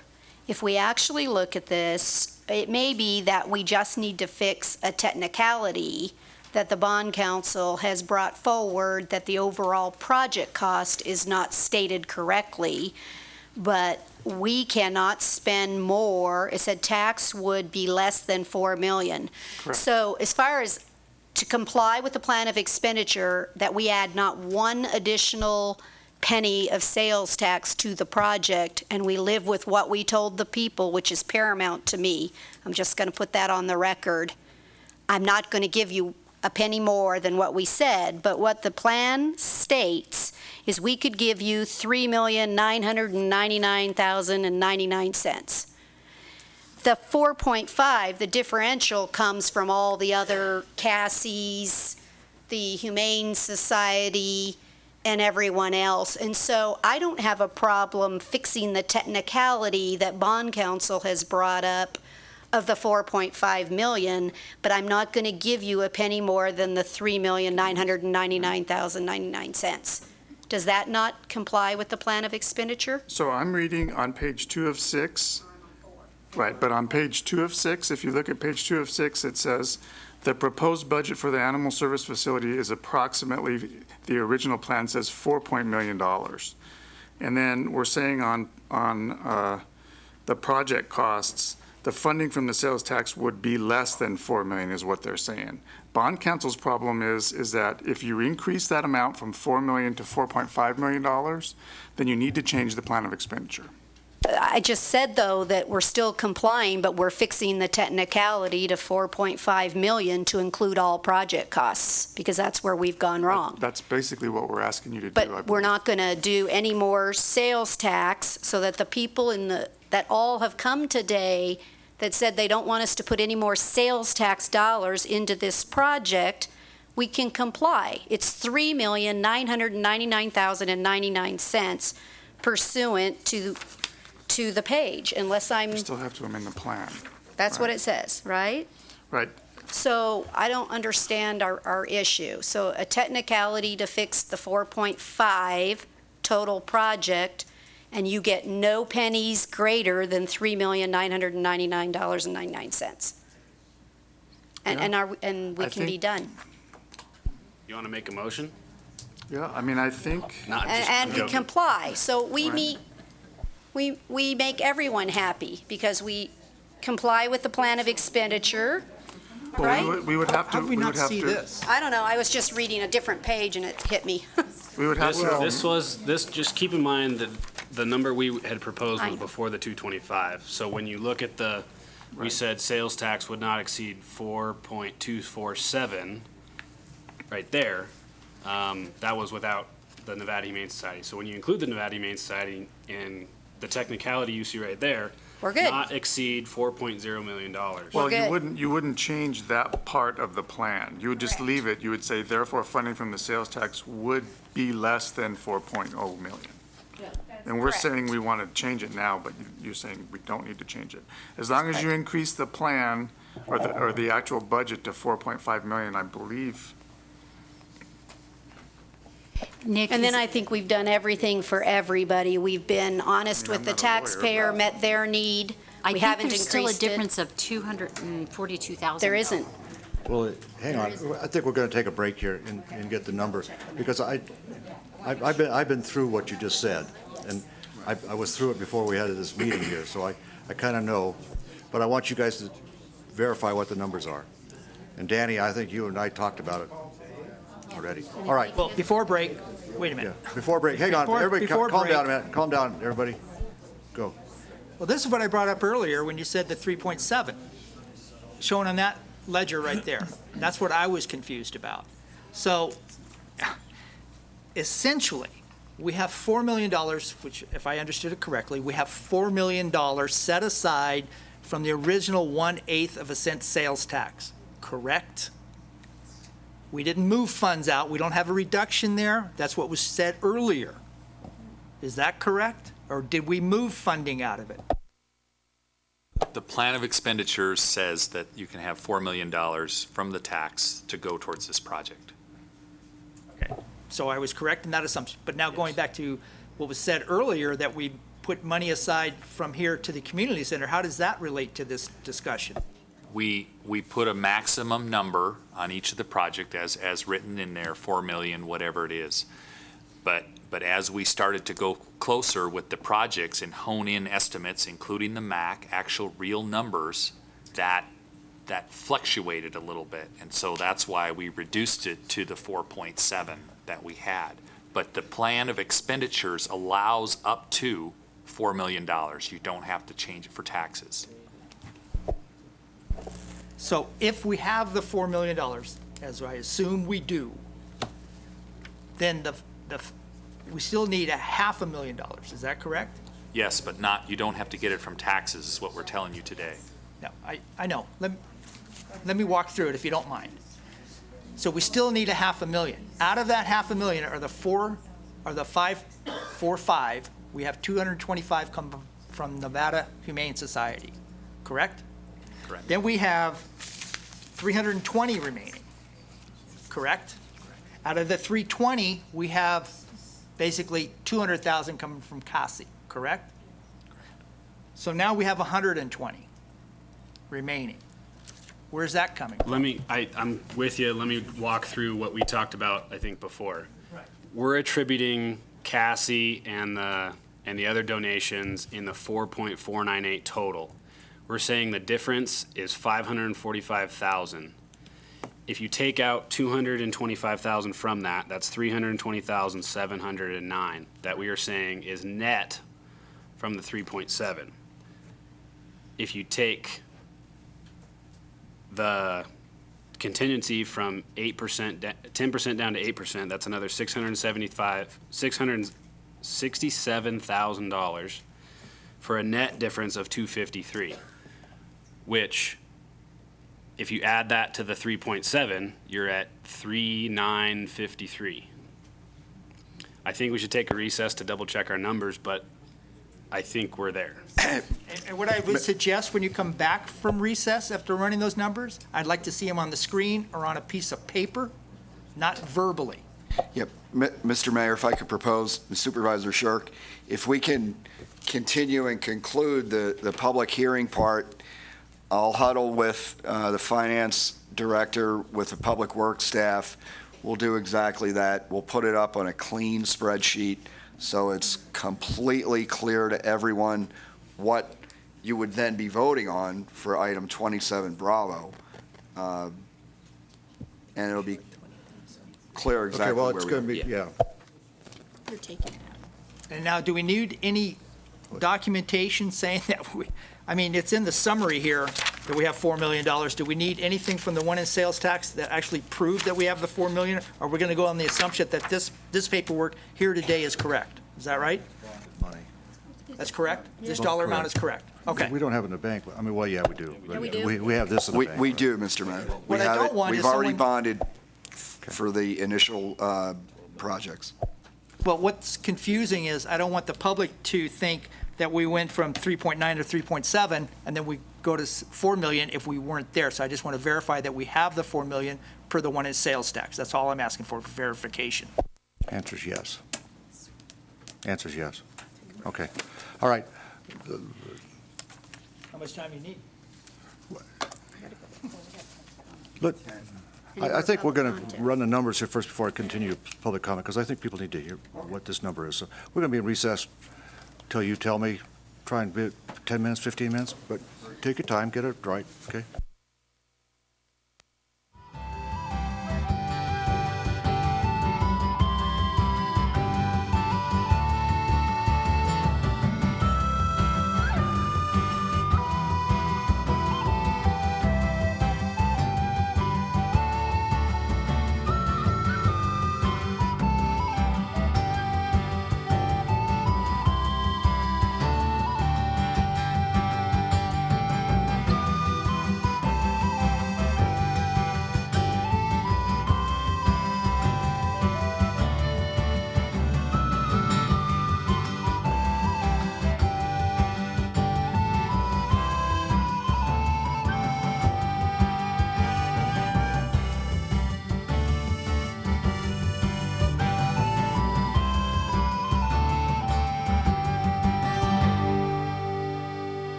the meeting of the Board of Supervisors back to order. We're still in a public hearing. Okay, here we are. During the break here, I think because of the marvels of democracy and how it works, here's where I think we are, so we can have public comment or whatever we want to do with it. But this is what, and I've been told some more good news by the Nevada Humane Society. Here's the numbers. If you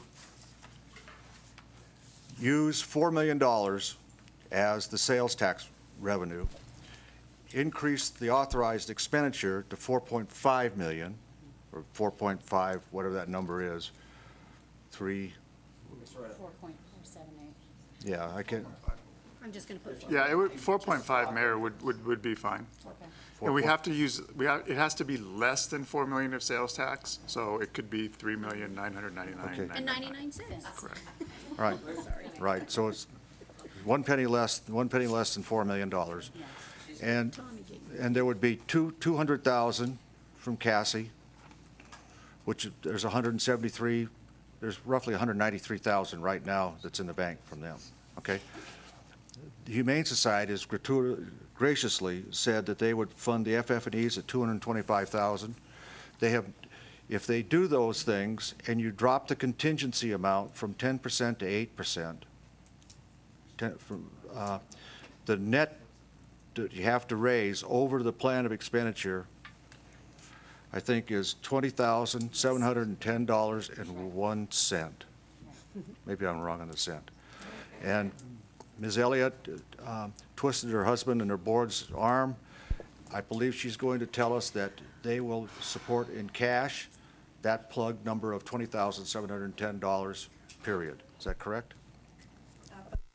For the record, Mindy Elliott, representing the Nevada Humane Society Board of Directors. Mr. Mayor, that is correct. We will fund $20,710 to be last in on the contingency, and that will be cash.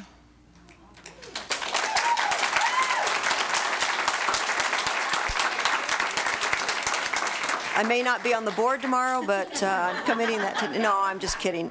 We as a board, again, we are committed to this community. We're committed to this project. And for us, it is important that we have a quality shelter to serve the citizens and the animals of this community, and that's the least that we can do. Well, God bless you, Mindy Elliott, and your board, too. And,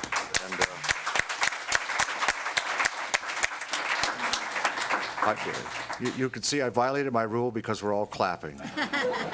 I usually don't let that happen, but today it's a new day. So, all right. So thank you. So that's where we are in public comment. Before I close public comment off, does anybody else want to say anything under public comment? Then we're going to see where we go. But that's kind of what we're talking about right here, and I think you can sense that that's maybe where this board's going to go. So public comment up. Tommy, go.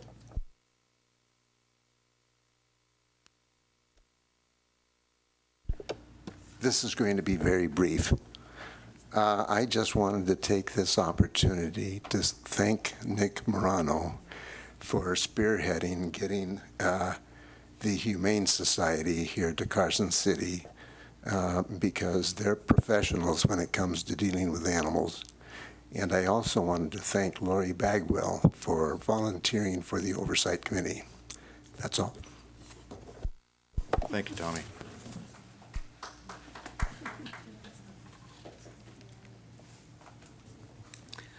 My name is Robin Travis. I'm a citizen of Carson City. I know each individual supervisor and mayor. Thank you for all you do. Mr. Morano, thank you all for all you do. And you number crunchers, absolutely wonderful. Humane Society, I think, is absolutely over the top wonderful. Cassie, I am a photographer. I have donated my photography. I've sold tickets. I will continue to support her. I'm glad this was a win-win situation. I am with Carol. I think that the money that was proposed could have been used in other places. There's school, there's homeless, there's our new highway. We are the capital of the United States. Carson City is the capital of the United States. and I love this place. Thank you. I gotta use that in the promos now. I gotta use that one. You Please. know, I like the way you think. That's all right. Thanks, Robin. All right. Thank you. You're welcome, sir.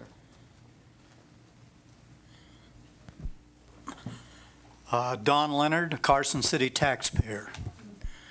And I look at the square footage that this is going to buy us, $450 a square foot. I can buy a new house in West Carson for $160, $170 a square foot. It's almost like someone said we got 400 grand to spend and we're going to spend it. And one further comment about water, sewer increases, tax increases in this town. I just read that we're going to try to increase our gasoline prices here so we can raise $1 million a year. I'm on a very restricted pension. Somewhere this has got to stop, ladies and gentlemen. It's getting to be too damn much. Thank you. Why do I get hoarse? Further public comment? Anybody? Okay, then I'm going to close the hearing on the public hearing portion of this. And we're going to open up item 27B. This is potential discussion by the board to adopt an amended plan of expenditure for the 1/8 of 1% sales tax. And as I do that, Supervisor Abad has a disclosure to make. So we're on item 27B. Karen, you want to go ahead with your disclosure? Sure. Since I'm required to disclose, just because the 1/8 of a cent infrastructure tax goes from everything to the corridors, to the animal shelter, to the MAC, I will do that.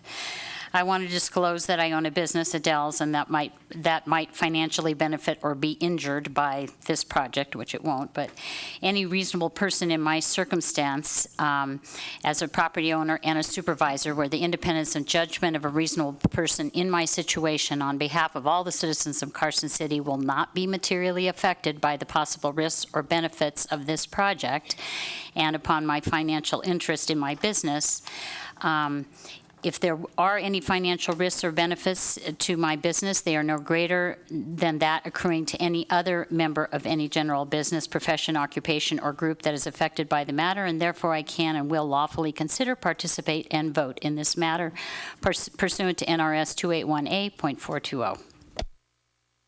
Okay. And board, let me just see if we can, you tell me if we're out of line here, but we've all heard, we all kind of just understood where we are. So I think, you know, like Supervisor Bagwell to put a motion on the table that we can discuss as it is, and I think that motion would be that we amend the plan of expenditure, the authorization to $4.5 million, leaving the sales tax revenue portion of that at $3,999,099, and dropping on the, I don't know, well, that's all we have to do right now, because I think, Nick, is that? Yeah, Mayor, again, for the record, Nick Providenti, Finance Director.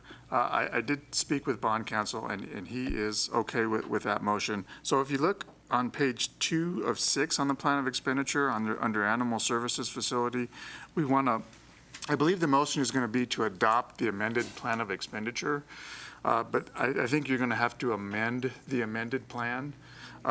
So you would want to leave that that 4.5 million in the new amended plan, but on page 4 of 6, you would under project costs, that second paragraph, that last sentence under that second paragraph, we had proposed originally to change that, but we wouldn't change that now. So it would stay the same, as funding from the sales tax would be less than 4.0 million. Everything else, I think, would be the amended. Comment before we go. I also have a question for the board on page 2 of 6. In the second line, the square footage of the building, and then right below that, the capacity. My recommendation would be that we change that line so it says the animal services facility would be constructed on a 1.6 acre site, and delete a 10,955 square foot building, and then probably just delete the line that says the animal services facility would accommodate 134 dogs, 104 cats, and 7 exotic animals, because those numbers have been fluid, and it would probably just clean it up if we just deleted that.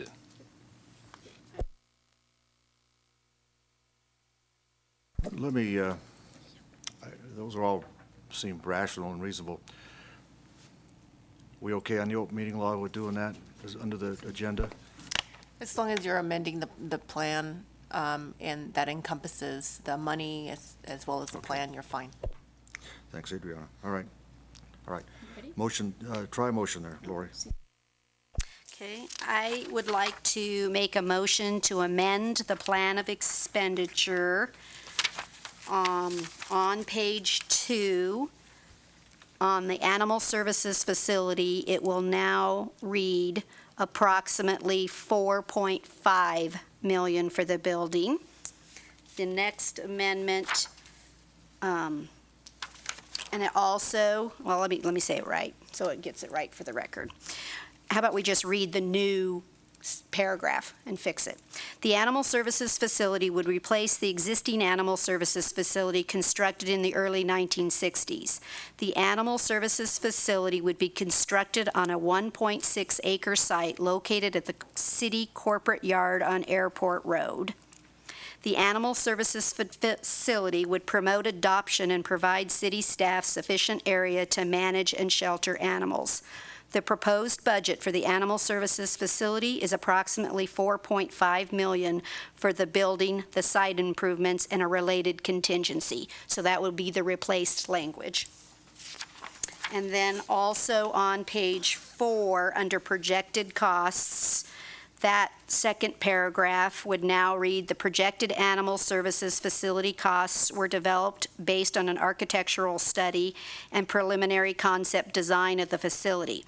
The proposed budget for the project is approximately $4.5 million for the building and site improvements. Contributions would be available for the project, reducing the funding required for the sales tax. Therefore, funding from the sales tax would be less than $4 million. That will stay. And the other changes that Brad raised. I did that already. Okay. I read them You into read the it in, record, so okay. we'd be good. All right. There's a motion. There's a motion and a second on the motion. Excuse me, I might have one on the financing on the very back page, on page 6. There, it is also $4.5 million, just to make sure we're clear on the bond. And I second the addition. Okay. Jim?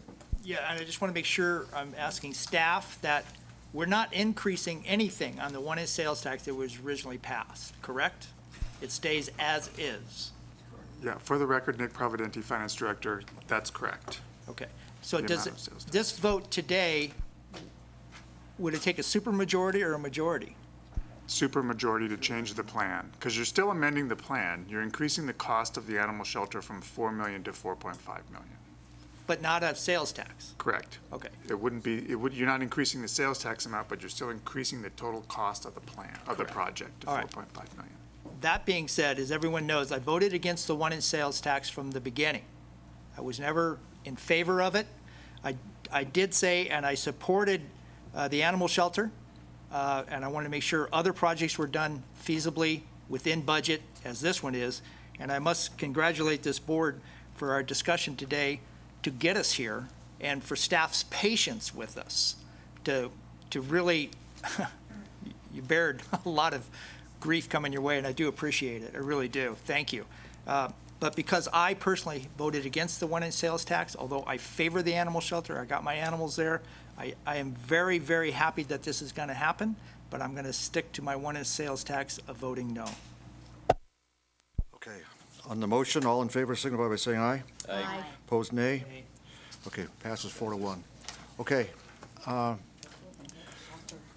Let's now take up item 27C. Has everybody had a chance to look at the bills? Bills, Ms. Morano? From him? Everybody had a chance to look at that? Motion's in order. I move to ratify the approval of bills and other requests for payments by the city manager for the period of May 12th, 2015 through June 8th, 2015. Motion and second on the motion. All in discussion? Hearing none. All in favor signify by saying aye. Aye. Opposed, nay. Carried unanimous. Now let's take up the budget augmentation. Mr. Providenti, you want to sit there or you want to go in front? Oh, you're going to go there? Okay. Or is Nancy going to do it? We're going to kind of tag team it. All right.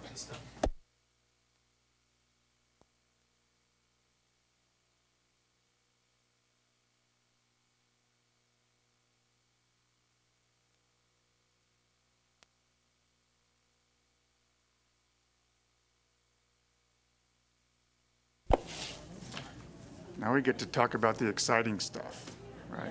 No more of this animal shelter stuff. Talk about budget augmentations. You ready? Okay, I'll go ahead and start.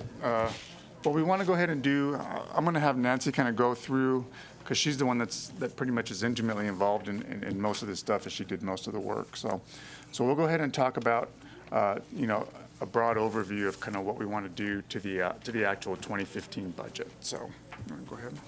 Can you see that? Nancy Paulson, Deputy Finance Director. Gotta figure out my glasses. What we have on this screen is a detailed explanation of the augmentations, and I'm just going to go through an overview of that. For the general fund, the first column reflects transfers out of the contingency budget to various department line items.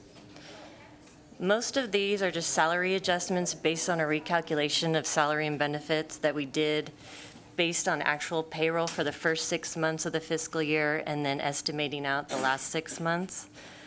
These include contract adjustments that occurred during the fiscal year, termination, retirement payouts, and other board-approved adjustments. I guess that's it for the general fund. Oh, I'm sorry. In the second column are increases to budget line items that are offset by increases in revenue. One of the larger amounts that you'll see there are reimbursement for wildland fires that are reimbursed by other government entities. We're increasing landfill expenses by approximately $80,000, and those will be offset by, we're estimating an increase of $285,000 in the landfill over the original budget.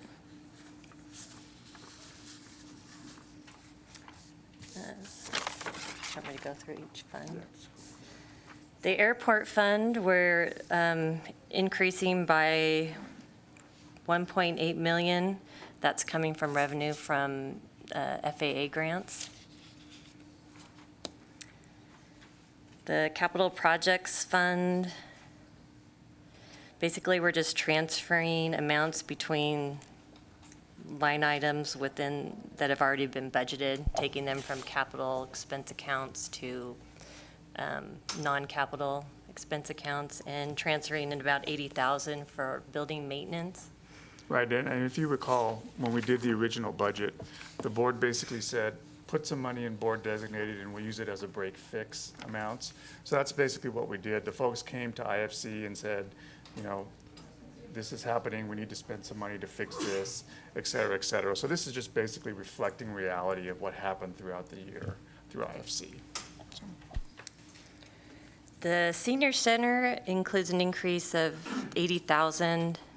That's for termination payoffs and salaries, and that money is coming from a transfer in from the general fund.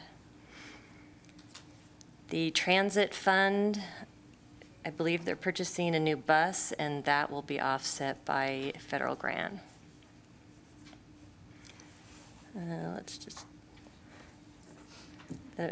In the regional transportation fund, there's an increase in a federal grant project. And I think just skipping down to the grant fund, those are just increases, either changes to grants or new grants that we've received in this fiscal year.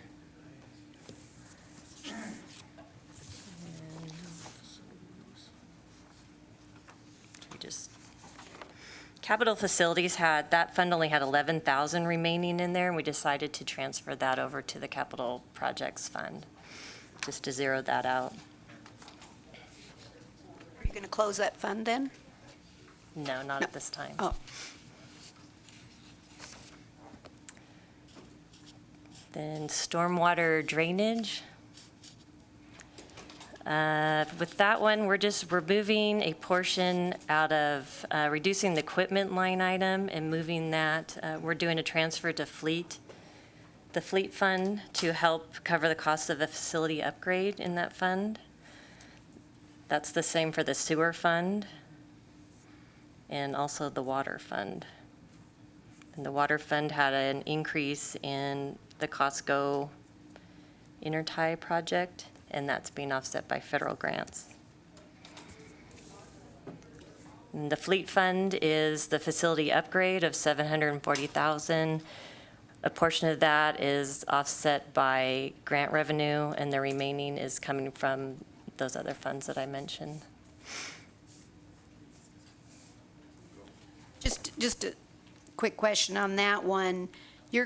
We did a board I don't think I was here then, but there was a board action to accept a grant and do the fleet building. This is just the augmentation, catching up with the matches and all of that. That's correct. Okay, That's so what a lot of this is. it catches, basically. we do grant actions throughout. I just think it's important that the public understands this isn't unknown changes and we ran short of money or that people overspent their budgets. It's, we approved grants that have matches, and we just twice a year go through the augmentation process to align all those documents. Correct. Typically, that's been our policy, is to get the operations part of the budget done typically in May, June timeframe to catch up, like you said, with all the things that have happened throughout the year that were different than the budget. Correct. All right, in the group medical fund, we just had an error when we were doing the original budget for fiscal 15 on the cost allocation plan. We didn't change it to the correct amount. And we're increasing the medical vision premiums by $80,000. And then in the insurance fund, $215,000 for claim payments for the flood from, I believe, last summer.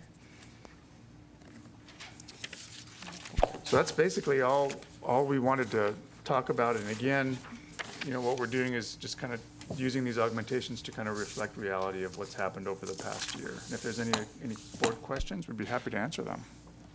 Board questions? Public questions? Comments? Motion's in order. Supervisor Abad. And the resolution number is?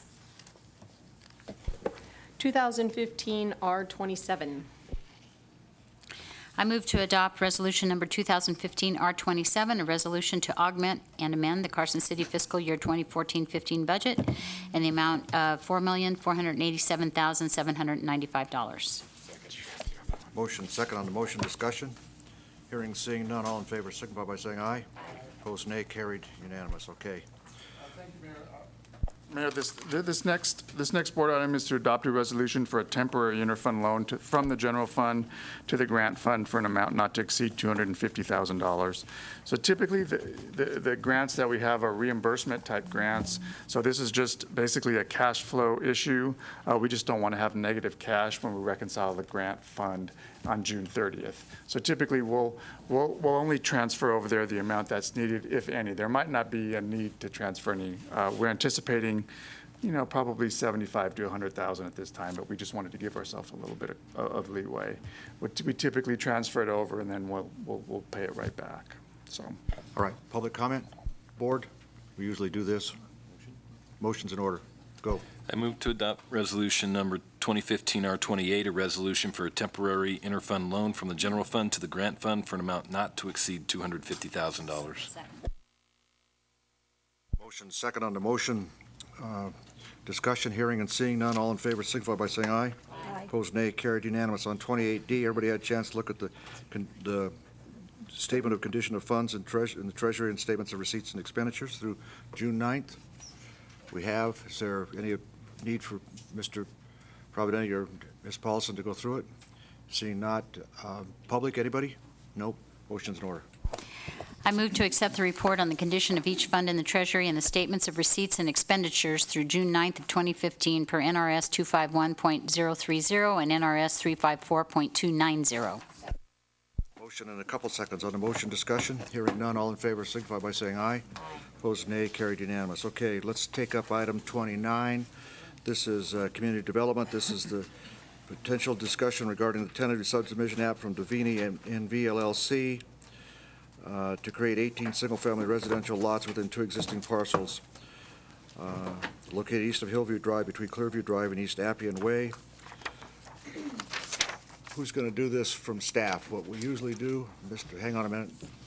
What we're going to do here is, as I understand this, so while they're setting up, there were 2 things before the Planning Commission. One was a variance to approve or disapprove the lot size from 1 acre to 9/10 of an acre, and that variance was approved by the Planning Commission.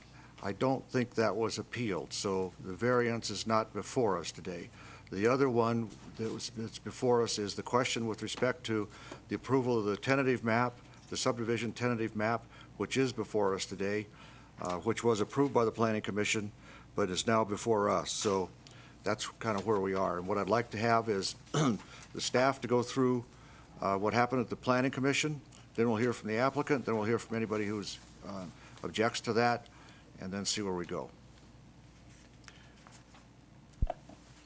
And Mayor, thank you. For the record, Lee Plummer, Community Development Director. Let me start by passing out some late information from Mr. Hornung, one of the residents, and I'll give that to the board and record it in Secretary. Yeah, I saw that email come through. Somebody did, yeah.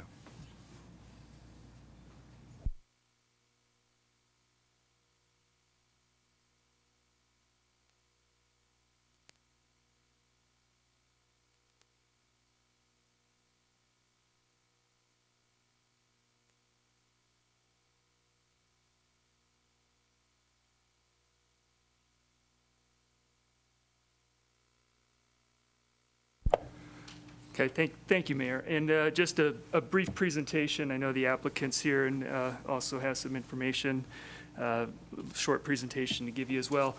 This property is located east of Hillview Drive, and it's between Clearview Drive and East Appian Way, as shown on the screen there. You can see this is in the single-family 1 acre area where the lots in the area are predominantly approximately 1 acre in size. And here's just zooming in on it. As you mentioned, and here's the proposed subdivision on that same property. As you mentioned, the applicant also submitted concurrently a variance application to reduce the lot sizes of actually 10 of the 18 lots, which are represented on the blue dots there. A variance for a reduction in lot size to as small as 9/10 of an acre, although they're not all that small there. But there's 5 of them that are less than 1 acre. As you mentioned, the Planning Commission approved the variance application by a vote of 4-2, and the neighbors did not appeal that application, so you're correct with that as well. And actually, through the neighbors expressed concerns, and even at the meeting stated that the reduction in lot size is really not the primary issue that they have. You have the comments before you. I'm sure the residents can speak for themselves, and I'm not going to speak for them. But generally, their concerns relate to traffic and drainage. In terms of traffic, the point is that there will be additional trips on Hillview Drive. The applicant has submitted a traffic study. The engineering division has reviewed it, and, excuse me, I gotta catch my breath here. The engineering has reviewed it. It meets city standards. It will add cars, certainly, but will not affect the level of service of the intersections. And then the second concern that they expressed was on drainage, and actually this map that's in front of you is actually from the drainage study. It's hard to see, but kind of the dashed lines show the flow of water that heads first down the cul-de-sacs to the west, to Hillview Drive, and then it runs north on the east side of Hillview Drive to where at some point it gets into the existing drainage system. Some of the comments and concerns about that with the cul-de-sac design is that now that's extra drainage that will be directed towards Hillview Drive, and there's a concern that it will continue and produce additional runoff onto the properties to the west. Danny Rotter's here with me, engineering manager, and can address this in more detail, but I'll just say generally that with the approval, this is a conceptual drainage study. It's not the final drainage study, but to meet city standards, they cannot allow runoff onto adjacent properties at a higher rate than it is currently at a pre-developed state.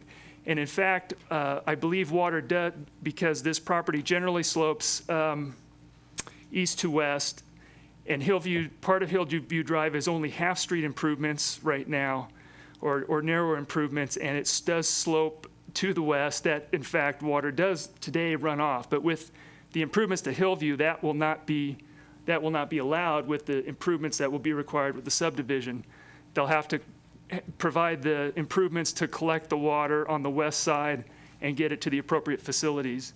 Additionally, there's a flood zone, not on this property, but that runs through the drainage that you can see in the upper left portion that kind of runs through here. There's drainage that runs through here. There's an associated floodplain. Neighbors expressed some concern about how the water gets there and the impacts of this potentially additional water on that floodplain. And frankly, engineering has the same concerns. Again, this is a conceptual drainage study at this point, but they'll have to prove up with the final design how they're getting water into the system without adding additional water that raises the flood elevation. So that would have to be addressed with development. So I mentioned that the variance application. So after the Planning Commission took action on that, they also, of course, they considered the variance and the tentative map together. And then their action on the tentative map was to approve the tentative map. That was approved by a vote of 5-1. And I do want to address, so with the point of those two kind of issues of traffic and drainage, as you consider your action, there are required findings required by the Carson City Municipal Code, Title 17. They're found beginning on page 14 of your packet, and then on page, and it's at the, oh, sorry, which one? The effect on the, and then on page 15 it's number 8, the effect of the proposed subdivision on existing streets, and then number 9 is the physical characteristics of land such as floodplains. So if you feel that staff is recommending approval, the Planning Commission has recommended approval, we believe it meets the standards, it meets the findings, and if you want to consider an alternative, you would need to make findings that this does not meet those findings for some reason. So just from a legal matter and a clear record, I just want to direct you to that because there is some controversy, and the surrounding neighbors are recommending basically denial of this design in favor of an alternative design, and they can address that themselves. But I'll conclude my presentation with that, and staff will be available for questions. Questions to staff? Supervisor Shirk, Jim. Good evening, almost. Was the variance appealed when it was passed by the Planning Commission? No, the variance was not appealed. And on the references you made on page 14 and 15, as you stated, there is no, I guess you could say, new evidence or new findings for denial based upon those paragraphs you just cited? The Planning Commission's recommendation is on approval based on the findings that are in your staff report, and we do not have additional information to modify that. Thank you. Okay, let's hear from the applicant.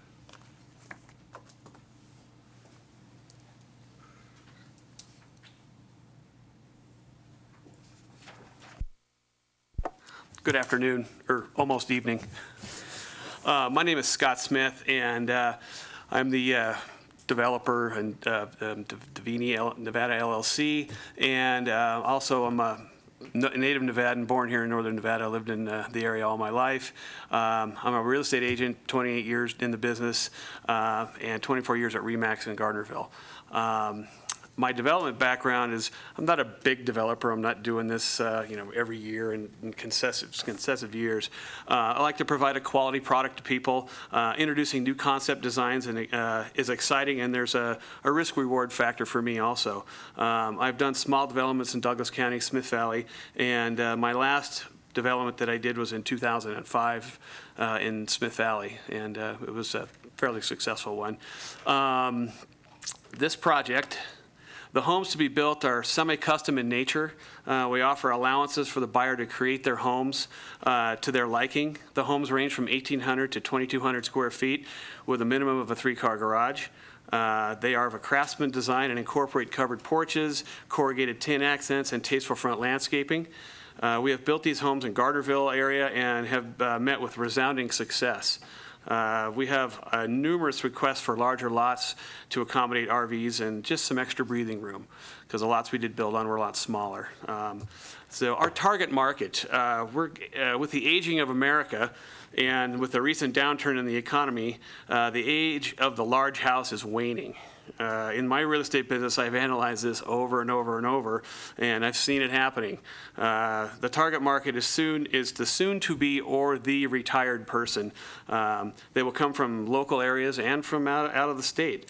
Most of out-of-state people are not trading dollar for their homes anymore. For example, they sell a house for $1 million, $2 million, and they're coming here and they're buying a $500,000 or $300,000 to $700,000 house, and they're bankrolling the rest, because they don't want to get hit with what happened to them last time. So they're preparing for the future. A lot of folks are downsizing out of their big homes. We're all a bunch of empty nesters now. All our kids are gone and doing their own thing, and nobody wants to live in a 4,000 square foot house anymore. I see that a lot. Our target base price will be from $375,000 to about $450,000 based on the plans that we're going to be offering. Availability. In the Carson City area, there's not very many new homes on 1 acre being built. In the last year, only 3 new homes on 1 acre were built and sold. A few lots are available, but most of them are under flood zones and are above the freeway. The design. This subdivision was designed with the consumer, the city, and the neighbors in mind. The neighbors have some concerns with the layout of the development, which we have attempted to address. However, like anything, we have not been able to satisfy all the varying desires of the neighbors for the project. Well, they might not like the layout. They have indicated they don't have an issue with there being a development. We feel that the cul-de-sacs are much safer for pedestrians, children, and the elderly. It promotes a sense of community for a great neighborhood and eliminates through traffic and speeding. Drainage. There's a big concern with drainage with the residents on Hillview. Currently, Hillview is a flat road. So it's like this table right here. And potentially any water coming off the subject property sheets across the street into their yards. We've agreed to all the conditions that the city staff has asked us, and one is to crown Hillview and install V-ditches along the east side of Hillview Drive to catch any potential drainage, along with V-ditches on either side of each cul-de-sac, and the rest of the drainage design runoff from the project will be diverted and routed to comply with the city's requirements. To assist the neighbors, we've also agreed to add a culvert at the intersection of Hillview and Clearview to aid in that area that has currently received mud on the roadway due to lack of drainage improvements.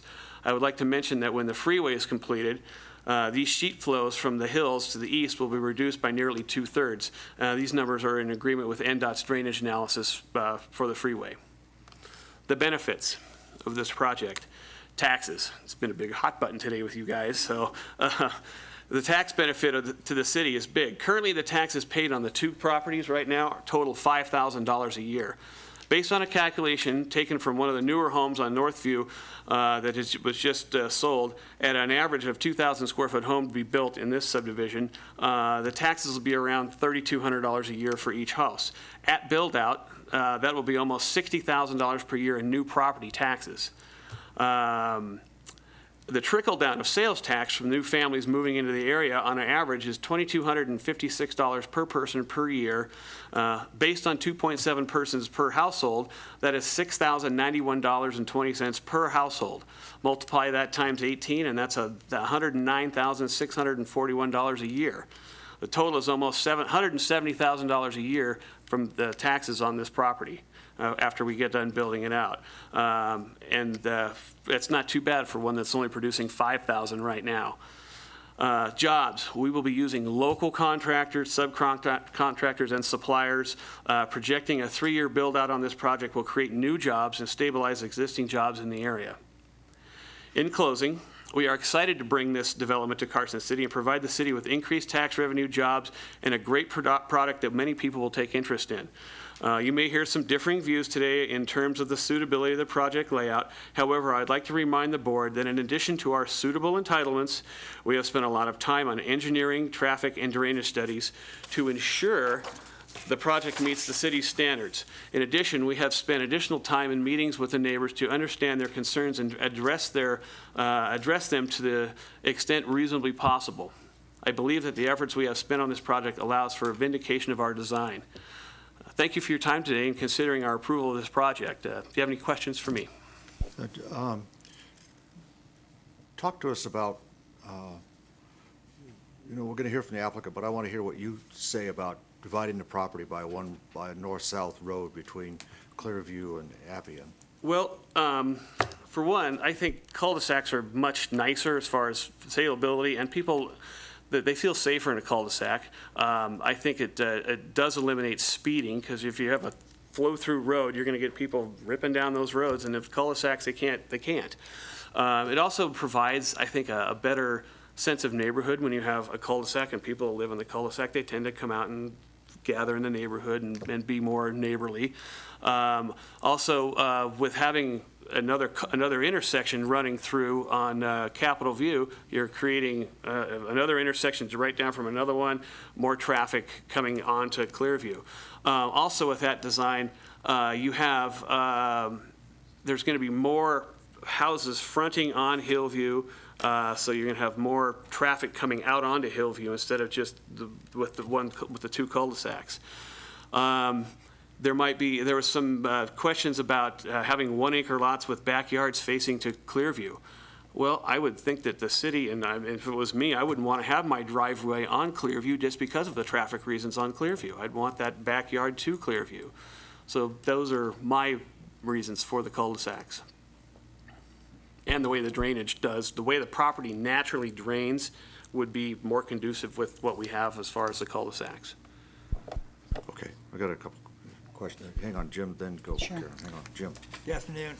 On the conditions and restrictions for the residential development, does that stay for duration? Pardon? The summary. Oh, the CC&Rs? Right. They will be recorded along with the final map, so they will roll with the property. Okay. And those are a work in progress still. Okay, they'll stay with the life of the property. Yes. Okay. I do live on a cul-de-sac, and there are downsizes, or negatives to living on a cul-de-sac. And people do speed on them, they do donuts down in the cul-de-sac. So there's ups and downs to both sides, I understand that.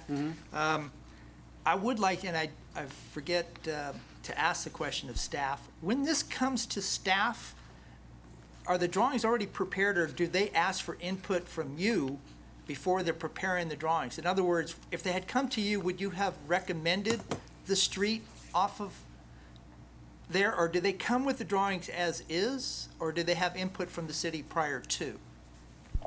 Just curious. They do. I'll let Danny talk specifically. Let me talk about the process real quick. So for any tentative subdivision, any subdivision map, whether it's a regular subdivision like this or planned unit development, there's the first step in the process is called a conceptual map.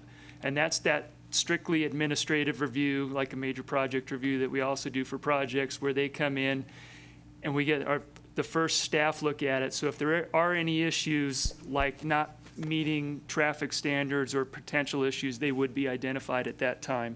And I think with this, so engineering would have had the chance to review it for that at that time. Yeah, Danny Rotter, for the record, Public Works. In this case, I think the first time we met with them was a conceptual map review, and then which was pretty much just that. And then they developed everything from there. It varies. Sometimes we get developers calling up saying, hey, what would be the requirements on this piece of property? Before I even go hire an engineer, what do you think? And I don't recommend a design other than identifying that, hey, you'd have to identify some traffic, some water, some sewer, and drainage. You'd have to address that, and you'd have to make sure to meet our standards. And once you come in for a conceptual map, we'll talk about it. But in this case, conceptual map review was the process we went through.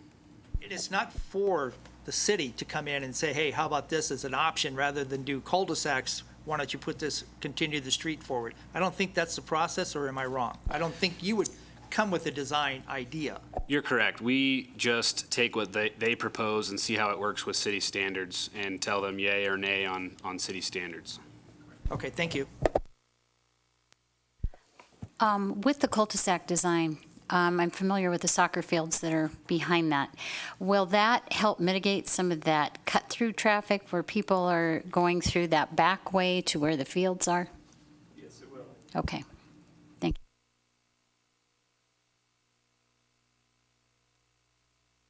you. Okay. Mr. Russell, did you want to ink in, or are you going to be a potted plant? I'll be a potted plant until I need to. All right. Anything further from the applicant? Go ahead. Ask a 'cause technical we're- question. It's technical's probably a okay. technical question more for Lee, as I'm learning this process. So the variance is not up for discussion today, is that correct? Because they didn't appeal the variance, so I shouldn't have any questions on that. That's correct. The Carson City Municipal Code, by approval by the board, has authorized the Planning Commission authority to make the final decision on variances, and without it being appealed, that decision has been made. Okay, thanks. Thank you. Stick around, though. Stick around. Okay. No.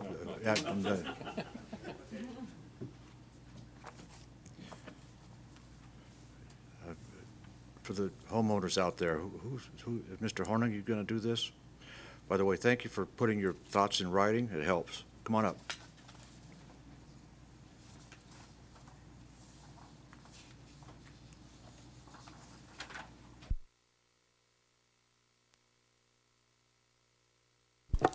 For the record, I'm Harv Hornung, live at 4488 Hillview Drive. I have to commend all of you guys for, these are long days. It's like I don't know how you guys get through it. But thank you again for your time. Just to clarify one thing, we didn't appeal the lot variance for a reason, is because we knew with what we wanted to propose as an alternative design is that some of those lots were going to be under 1 acre, most likely as well. So we felt that that wasn't really the issue for us. We're here more to talk about the other concerns, the design, and really the process. So when you said that you thanked me for writing this down, this is not just from myself. This is from 32 neighbors, which includes me, so I guess 31 plus me. That statement has been given to the clerk, and she'll put that in the record, so you don't have to read it unless you want to, but we understand you can highlight it, do whatever you want. I would like to read this, if Fine. it's acceptable to you. Sure. So I'm here to speak on behalf of myself and 32 surrounding neighbors about the proposed Canyon Vista project. The 32 neighbors include all of the homeowners on Hillview, 2 of the 3 homeowners on Clearview, and 2 of the 3 homeowners on Northview that adjoin the proposed development. And as a note, the only reason we probably didn't get the other 2 is because we couldn't get a hold of them. So everyone in the surrounding area, this is where this is coming from. We appreciate the attention received by the Carson City employees and those of you who have personally met with us to hear our concerns regarding this project. As a background, most of us have lived on Hillview Drive in South Carson for several years. Prior to purchasing our property, Most residents either inquired or were under the impression that the vacant land on the east side of Hillview would eventually be developed with single-family custom homes on 1-acre lots, similar to what is currently being built on Northview Drive. As a result of either what we were told or what we imagined, we were a little taken back by the proposed development. We previously submitted several questions to the Carson City Planning Department and are extremely appreciative of their timely responses. In addition, we were able to meet with several members of the Board of Supervisors and the developer and his engineers. We appreciate them all for taking the time to hear our concerns.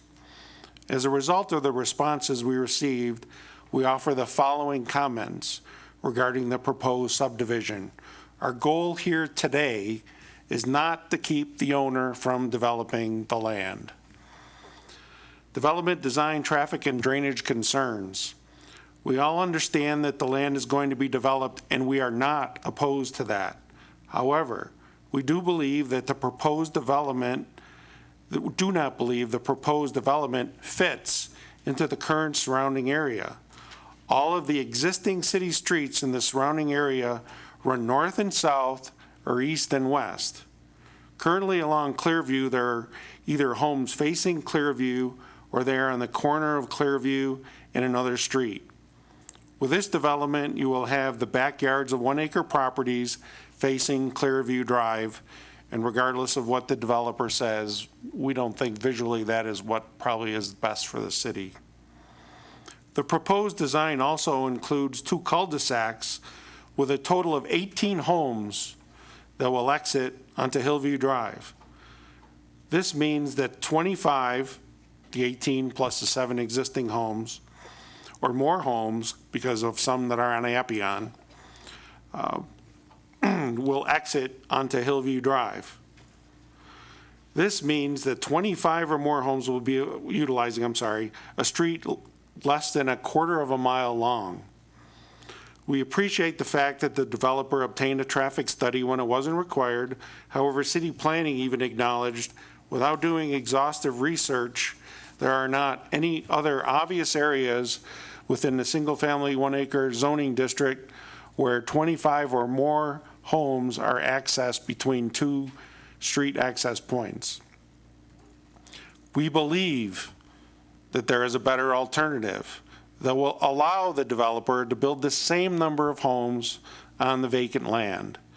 It would fit with the original vision for this area by extending Capitol View to Appian and building homes on both sides, along with building homes on the east side of Hillview Drive. This design would extend an existing intersection at Clearview and Capitol View. When we discussed this alternative design with the developer and the engineers, they acknowledged that it was considered but not pursued. So if you'd refer to the maps that are attached to the document. We request that you envision the proposed development and compare that to an alternative design such as the one mentioned above and shown in the attachments. We believe that the alternative design is more in line with the existing development and in line with the original vision for this part of town. We have presented several questions to the city and the developer's engineers regarding drainage and flooding in the Hillview-Clearview area. We do not have the technical expertise to dispute their responses, but we all know, the people that live there, that is, that the intersection of Hillview and Clearview is prone to flooding as it is today. We want to reiterate, we are very concerned that a proposed development design and the drainage from the 2 cul-de-sacs onto Hillview and the potential impact to the existing homeowners. We also expect that the new development will not cause additional existing residents to be classified in a flood zone at some future date, because we already have one. In summary, we're requesting that the Board of Supervisors to ask the developer to reconsider our alternative design prior to approving the proposed subdivision design. This design fits with the original intent for this part of town. Please do not just cram another development into our city that's out of place. Once it is approved, it will not be changed. It can't be changed. They might say that it might cost them more and that controlling drainage will be more difficult. But without doing their due diligence, it is just their opinion and our way of thinking. You may also hear that some believe that another intersection on Clearview is not desirable, but for some reason, this was probably not an issue when the Calvary Church built in this area, which is up the road, which is the other intersection. Respectfully submitted, 32 Carson City residents. I would like to say from myself now is that the process that we've gone through to do this, go to the Planning Commission, et cetera, it's been a very enlightening one.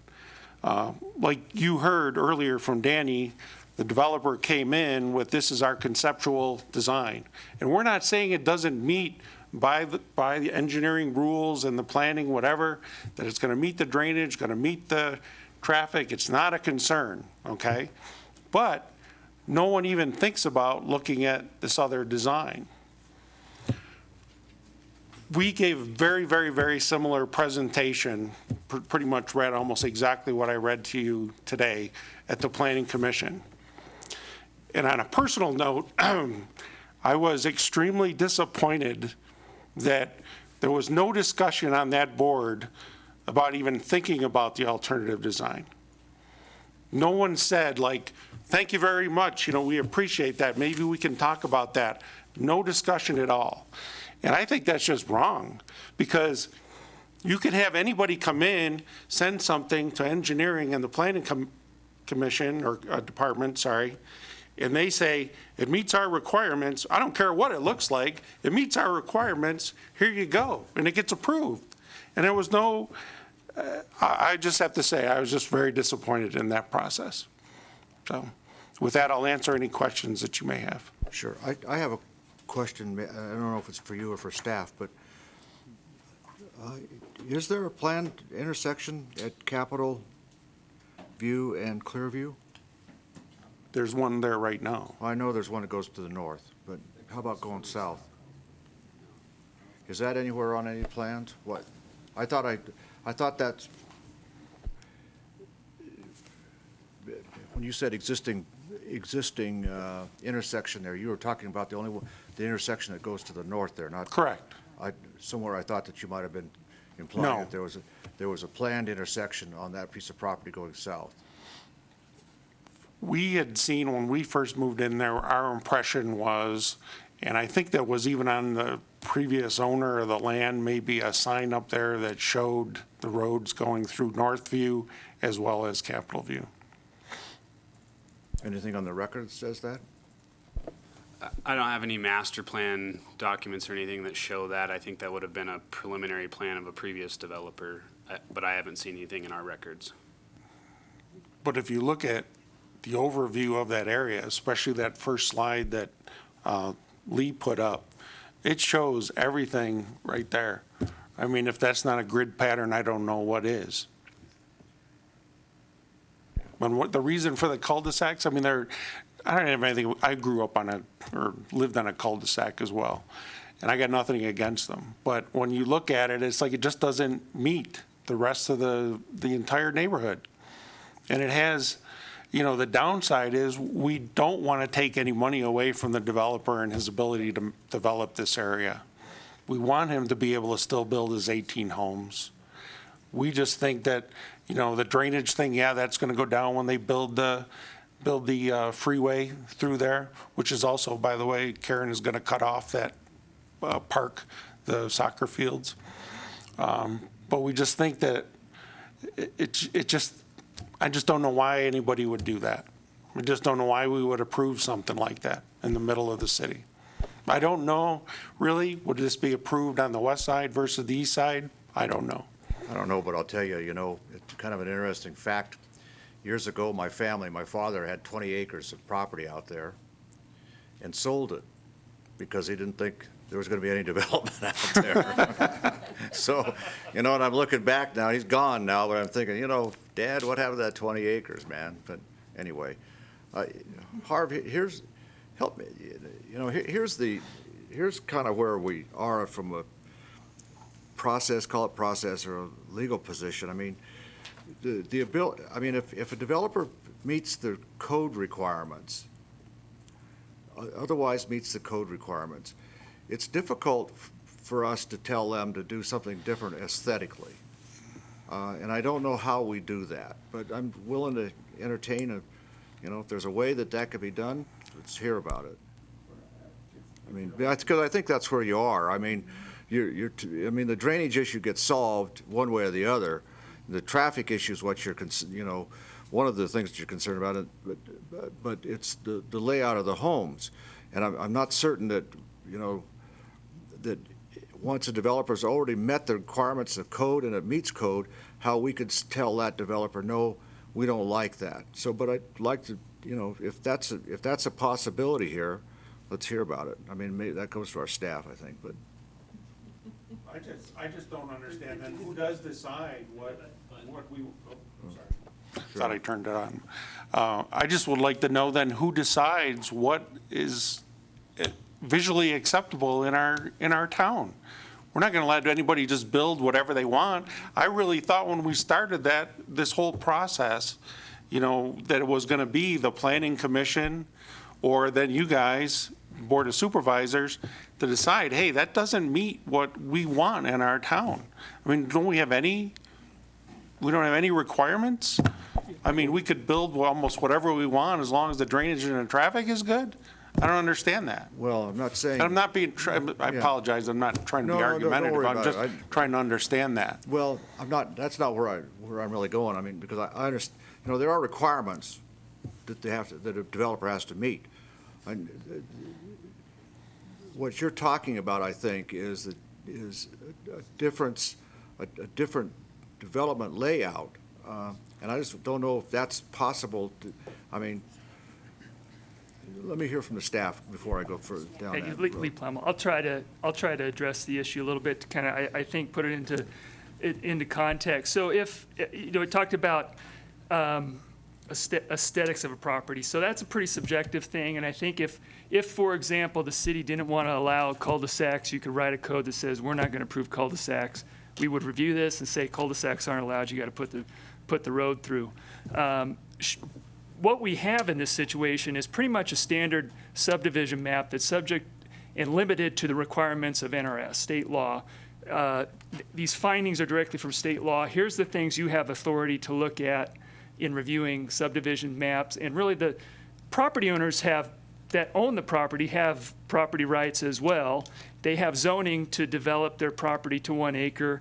And if they come in and meet these requirements per state law, they provide water, sewer, and that, it puts the city in a difficult position, as you're saying, to subjectively decide based on visual or some other thing that you would deny it.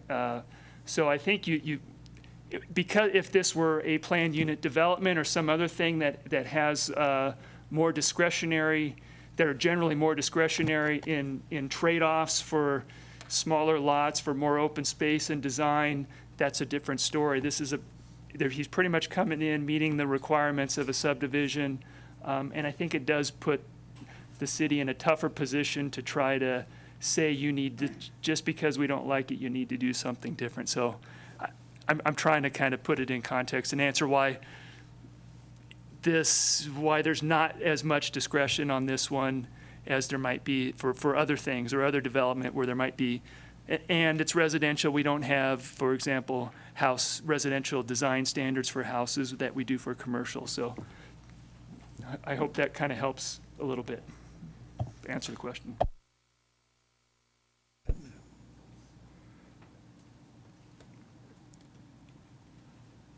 As usual, it helps and it hurts. Okay. Well, I think the system is flawed, or I really thought that, like I said, I thought that the Planning Commission, like I said, I was just solely disappointed that they didn't even want to really acknowledge our existence, and that was somewhat disheartening.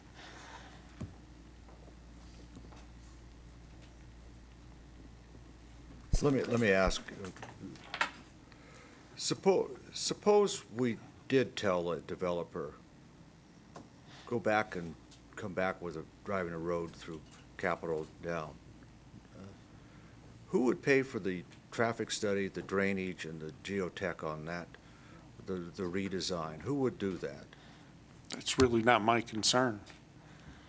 I just don't know why they would have chose, I mean, the comments made about it's gonna be safer and whatever, I don't think any of the neighbors believe that at all. I don't like to speak without conveying or talking to all of them, but I have talked to a lot of neighbors over the course of this. Don't take this the wrong way. I understand what you're saying, but when that analysis comes, you know, that's an opinion of yours and your neighbors matched by an opinion contrary to that by the developer, and I don't know how you solve those because. No, I agree with that. I'm an engineer by trade. I run a business in Mount House, and, you know, I like to see data. That's what I like to see. You know, that's why we're not disputing any of the, the Loomis guys, everything have been great. You know, we're not going to dispute any of their findings because we don't have I can't just say, well, I don't believe that. I'm not going to do that. We're trying to be very respectful, trying to help out both sides. We're trying to still let the developer build his 18 homes. We could have fought the variance thing now in retrospect and probably took one of those homes away from him. We had some support on that. I think we could have got enough support off the Planning Commission for that, to basically keep all the lots at 1 acre. So it would have reduced to one home from his development. But we didn't think that was fair. I got it. Thanks, Harv. A question from Supervisor Bunkowski. Well, just a comment.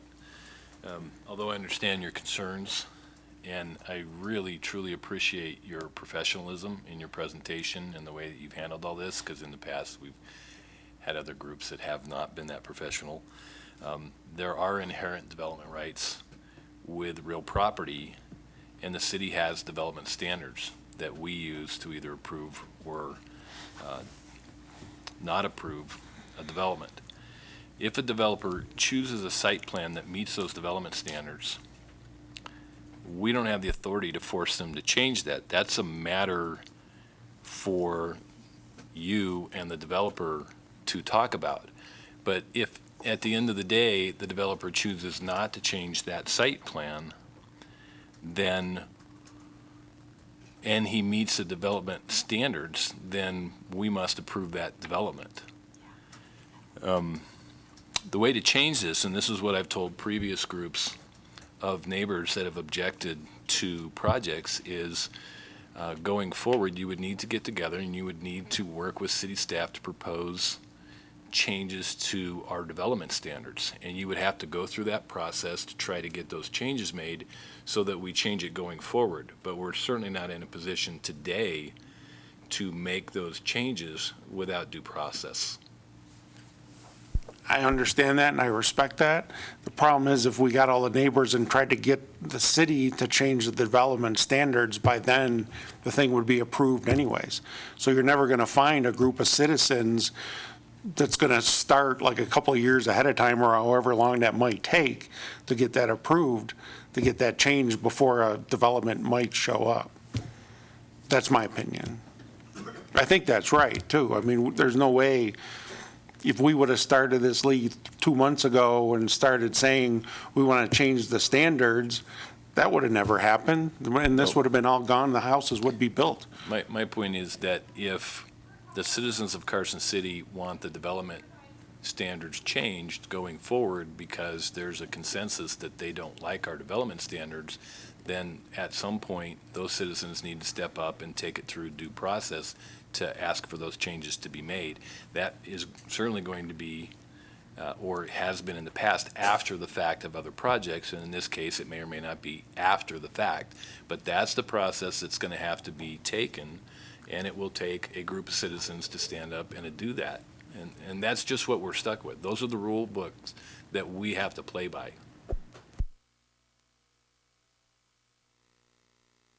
Okay. Thank you, Harv. Mr. Horning, thank you. Any other, are you speaking for, anybody else want to speak? Applicant, anything that you want to clear up? Can I ask another question? Oh, go. Supervisor Abot has a question. Hang on a second. Well, this is of the applicant. Oh, Harv, Mr. Horning, come on back up. Oh, the, wait, No, the applicant, wait, applicant. Okay. Applicant. Applicant. Um, Sorry. She has a question. The alternative design, for that. the alternative design that was just discussed, reasoning behind not wanting to go there, I just need to hear what that is. Tim Russell with Loomis and Associates, for the record. When we sat down with a developer to look at this project, we looked at multiple alternatives. One of the alternatives we did look at was the alternative proposed by the neighbors, along with others. The main reason for going with the alternative that we have presented to the city for consideration is in terms of the existing utilities in Hillview, the natural drainage, the grading for the project. All of those things make sense. In terms of traffic, adding a new four-way stop onto Clearview, which is an existing busy road, does not make sense from any traffic engineer or civil engineer's standpoint. So from all those factors, when you factor all those in, what the layout we've got is the one that made the most sense.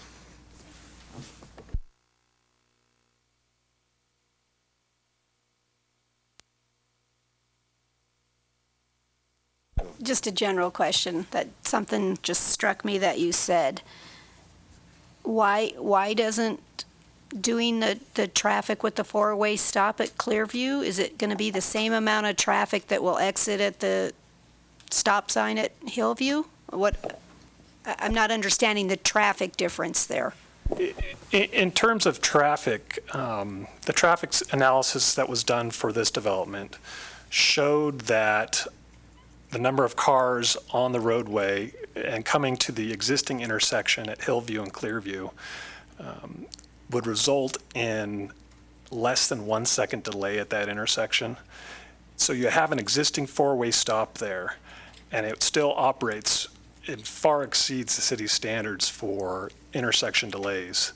If we were to then propose going the different route where we have a new four-way intersection at Capitol, you would have to have a new four-way stop there to make sure it's safe. Then you would have a four-way stop at Hillview, you'd have a four-way stop at Capitol, and having two four-way stops right next to each other would have an impact on how the traffic flows on Clearview, which is more of a major roadway, and you want it to flow. Oh, sorry, I got to wade in now too. I don't see how the two stop signs would differ. You have a car here or a car there or two cars here. And I didn't know there was a time limit at a stop sign or a criteria as you described. You don't have to labor on it. I understand it. It's just my point of view. So, at this juncture, I don't, and as I brought it up earlier, unless we can find a reason for denial, I don't think there is one. I sympathize with the homeowners, and I would have preferred the other street as well. But at this juncture, as the board discussed, I don't think there's a reason, unless someone can, and I wish someone could, show me a denial for this tentative map, but I don't see any. Thank you. All right. Anything else anybody wants to add? Come on up.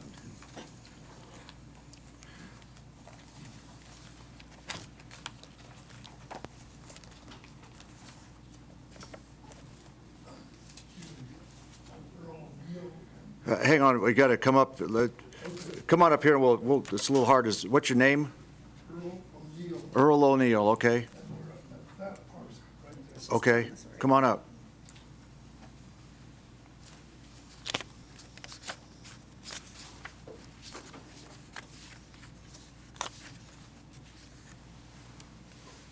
Go ahead.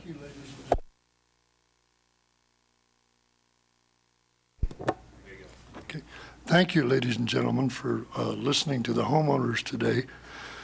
And our neighbor summarized most everything, but I just wanted to emphasize a couple of things.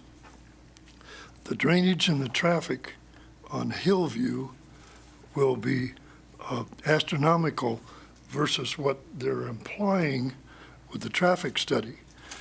Not only will they have 18 cars coming off the two cul-de-sacs, plus our cars trying to get out on that same street, plus whatever's coming on the backside. The other thing is, nobody's talking about the soccer and baseball kids.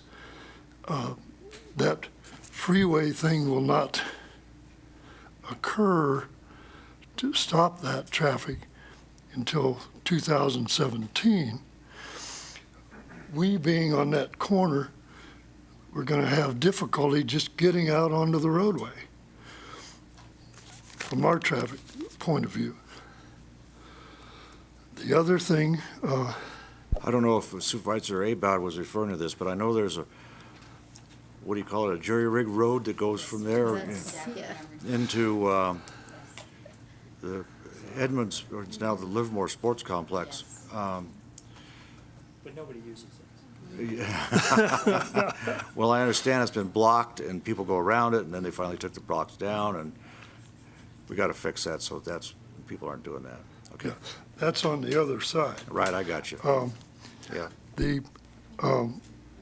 It shows that, or they're saying that there will be very little new traffic on that roadway, even though they're adding two cul-de-sacs flowing out onto Hillview and then on out to Clearview.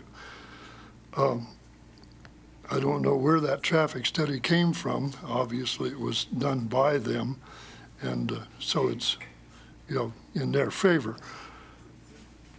The other thing, which is most critical and most critical to us, is that drainage problem. We're on that corner.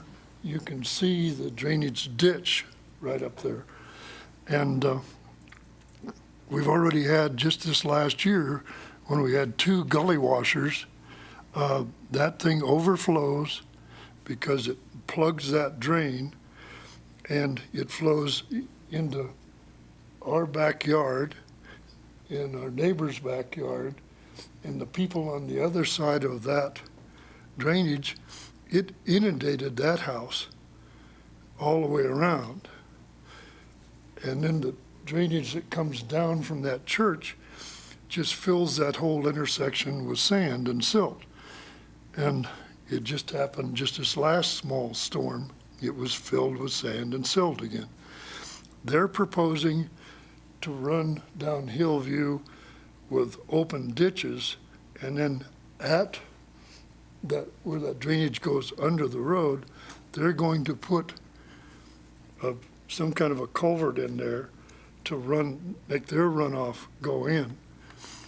They're implying that the drainage off of the two cul-de-sacs and that property will not have any increase in the water flow, which I don't see how that can ever happen. They're saying that the freeway north or east will have an impact of not allowing more water. That's already done, by the way, that's all set. The water is coming down from the church, that roadway, and all down that whole side. That's why the silt gets in there and on the other side. So what we were proposing was just to have them really take a good look really at the Capitol View possibility. I just heard what they've said about that, and that's understandable. They're trying to save money, and in today's world, you have to do that. The other thing that they were talking about earlier on the cul-de-sacs, I counted, what was it? There's, anyway, 10 of those homes on that cul-de-sac, and they're talking about 3-car garages and those lots. Now, how you get in that little small area and back in there, how far back do you have to put the house to get a three-car garage in there. That doesn't make sense to me. And when the traffic coming out of both those cul-de-sacs is going to be a major impact, whether, doesn't look like it, in general, but it will have an impact. The drainage will have an impact on us because when that thing comes down, they put the culvert into the ditch, or not from the ditch, into the pipes. That's going to take more of an impact of water coming from the subdivision, and it's going to back all of us up even more, because it's not only coming from us, it's coming from that street and the behind us, all of that water. So somewhere along the line, and of course these gentlemen over here have indicated that they have to do a more detailed study of that drainage, but that's going to be a critical point. That and the traffic. That was our main The Planning reason. Commission analysis, the Planning Commission approval was predicated upon the following conditions. Storm drainage facility improvements shall be designed in accordance with CCDS Division 14. A technical drainage study is required with submittal of improvement plans in accordance with CCDS 14.9 through 14.10. So, how do we make sure that happens? Well, I guess if it doesn't, you got at least one guy who's not going to be employed here any longer, including me. Okay, all right. Anyway, that's the points that we're trying to make. I got you. And I got you. we're amongst the other 31 people. Yeah. Hi, Earl. Brad? I have a question for you. I'm hoping that you can help me understand something, and this may then, Danny, you may want to chip in on this too. I look at this from a traffic aspect, and what I see here with this design is 2 potential traffic impact points. And then I look at the design that you're proposing, which would put 6 traffic impact points on that road. So just help me understand how that is going to help. Now, If I'm driving down Hillview, it seems to me it's safer to look at 2 potential traffic impact points rather than 6. So just explain to me what the thought process is.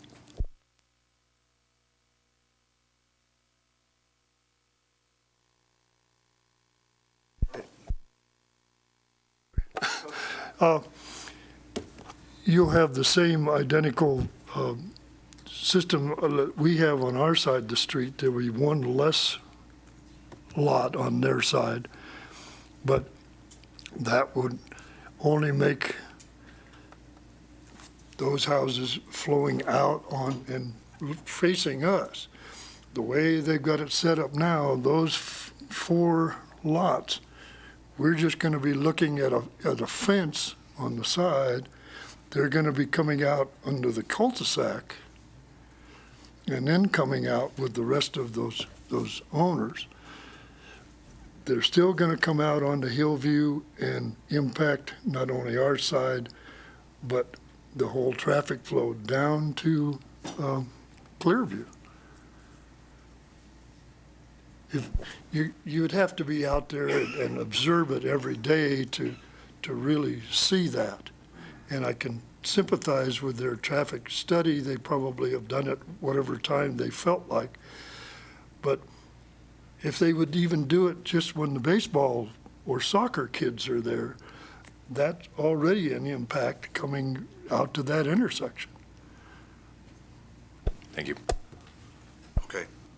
Anything else, Earl? That's all. Thank you, gentlemen, Thank ladies. you very much. Okay, anybody else? Mr. Greenhall, you back there? Anybody? Okay. All right. We're going to bring it back to the board here. These are the tough decisions.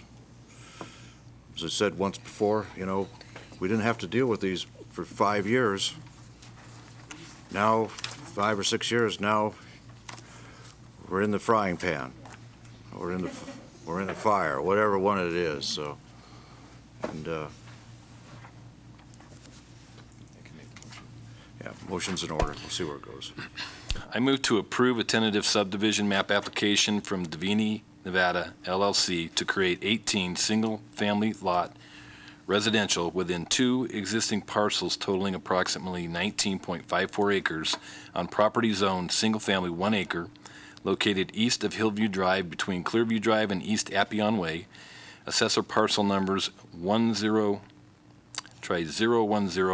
19407 and 08. Is there a second? Second. Nobody. Okay, on the motion, we're going to have some discussion. You know, I intend to vote for the motion, but these are not easy, but it comes down to this point is kind of what I was getting at the beginning of this is if somebody has met the code requirements, you know, I think we create a different problem for ourselves by saying, well, you've met the code requirements, but I don't like it.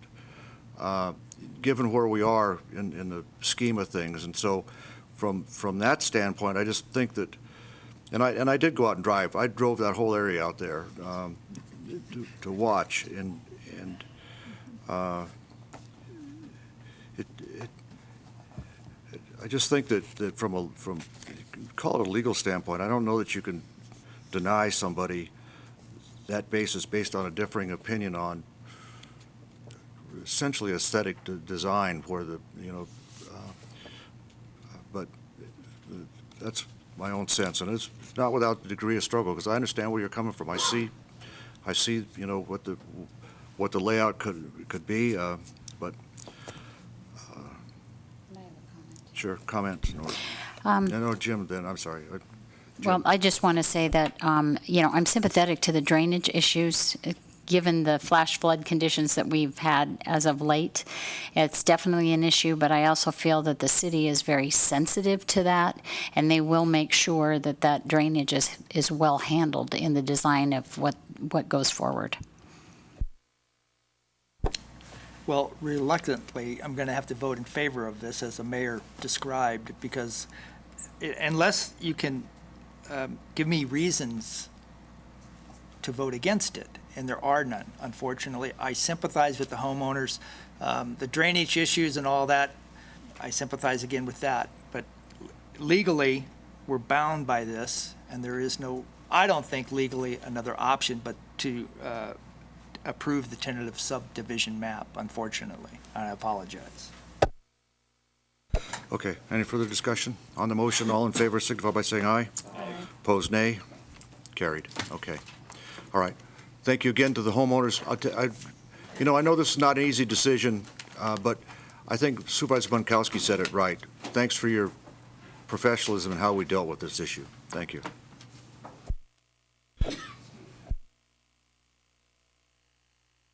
All right. We're now on public comment, concluding public comment. Anybody? Good. Sorry. Sorry.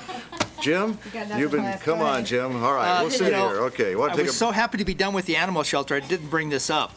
I know, Lori, they've asked you to be on the oversight committee. I've been asking about that oversight committee for months. I think you need the board support or vote. I don't think the board will give me the opportunity to serve there. They haven't given me the opportunity to serve on anything else, and I don't think they'll give me the opportunity here. But I do think you need the board support or vote at least to serve on these committees. I may be wrong.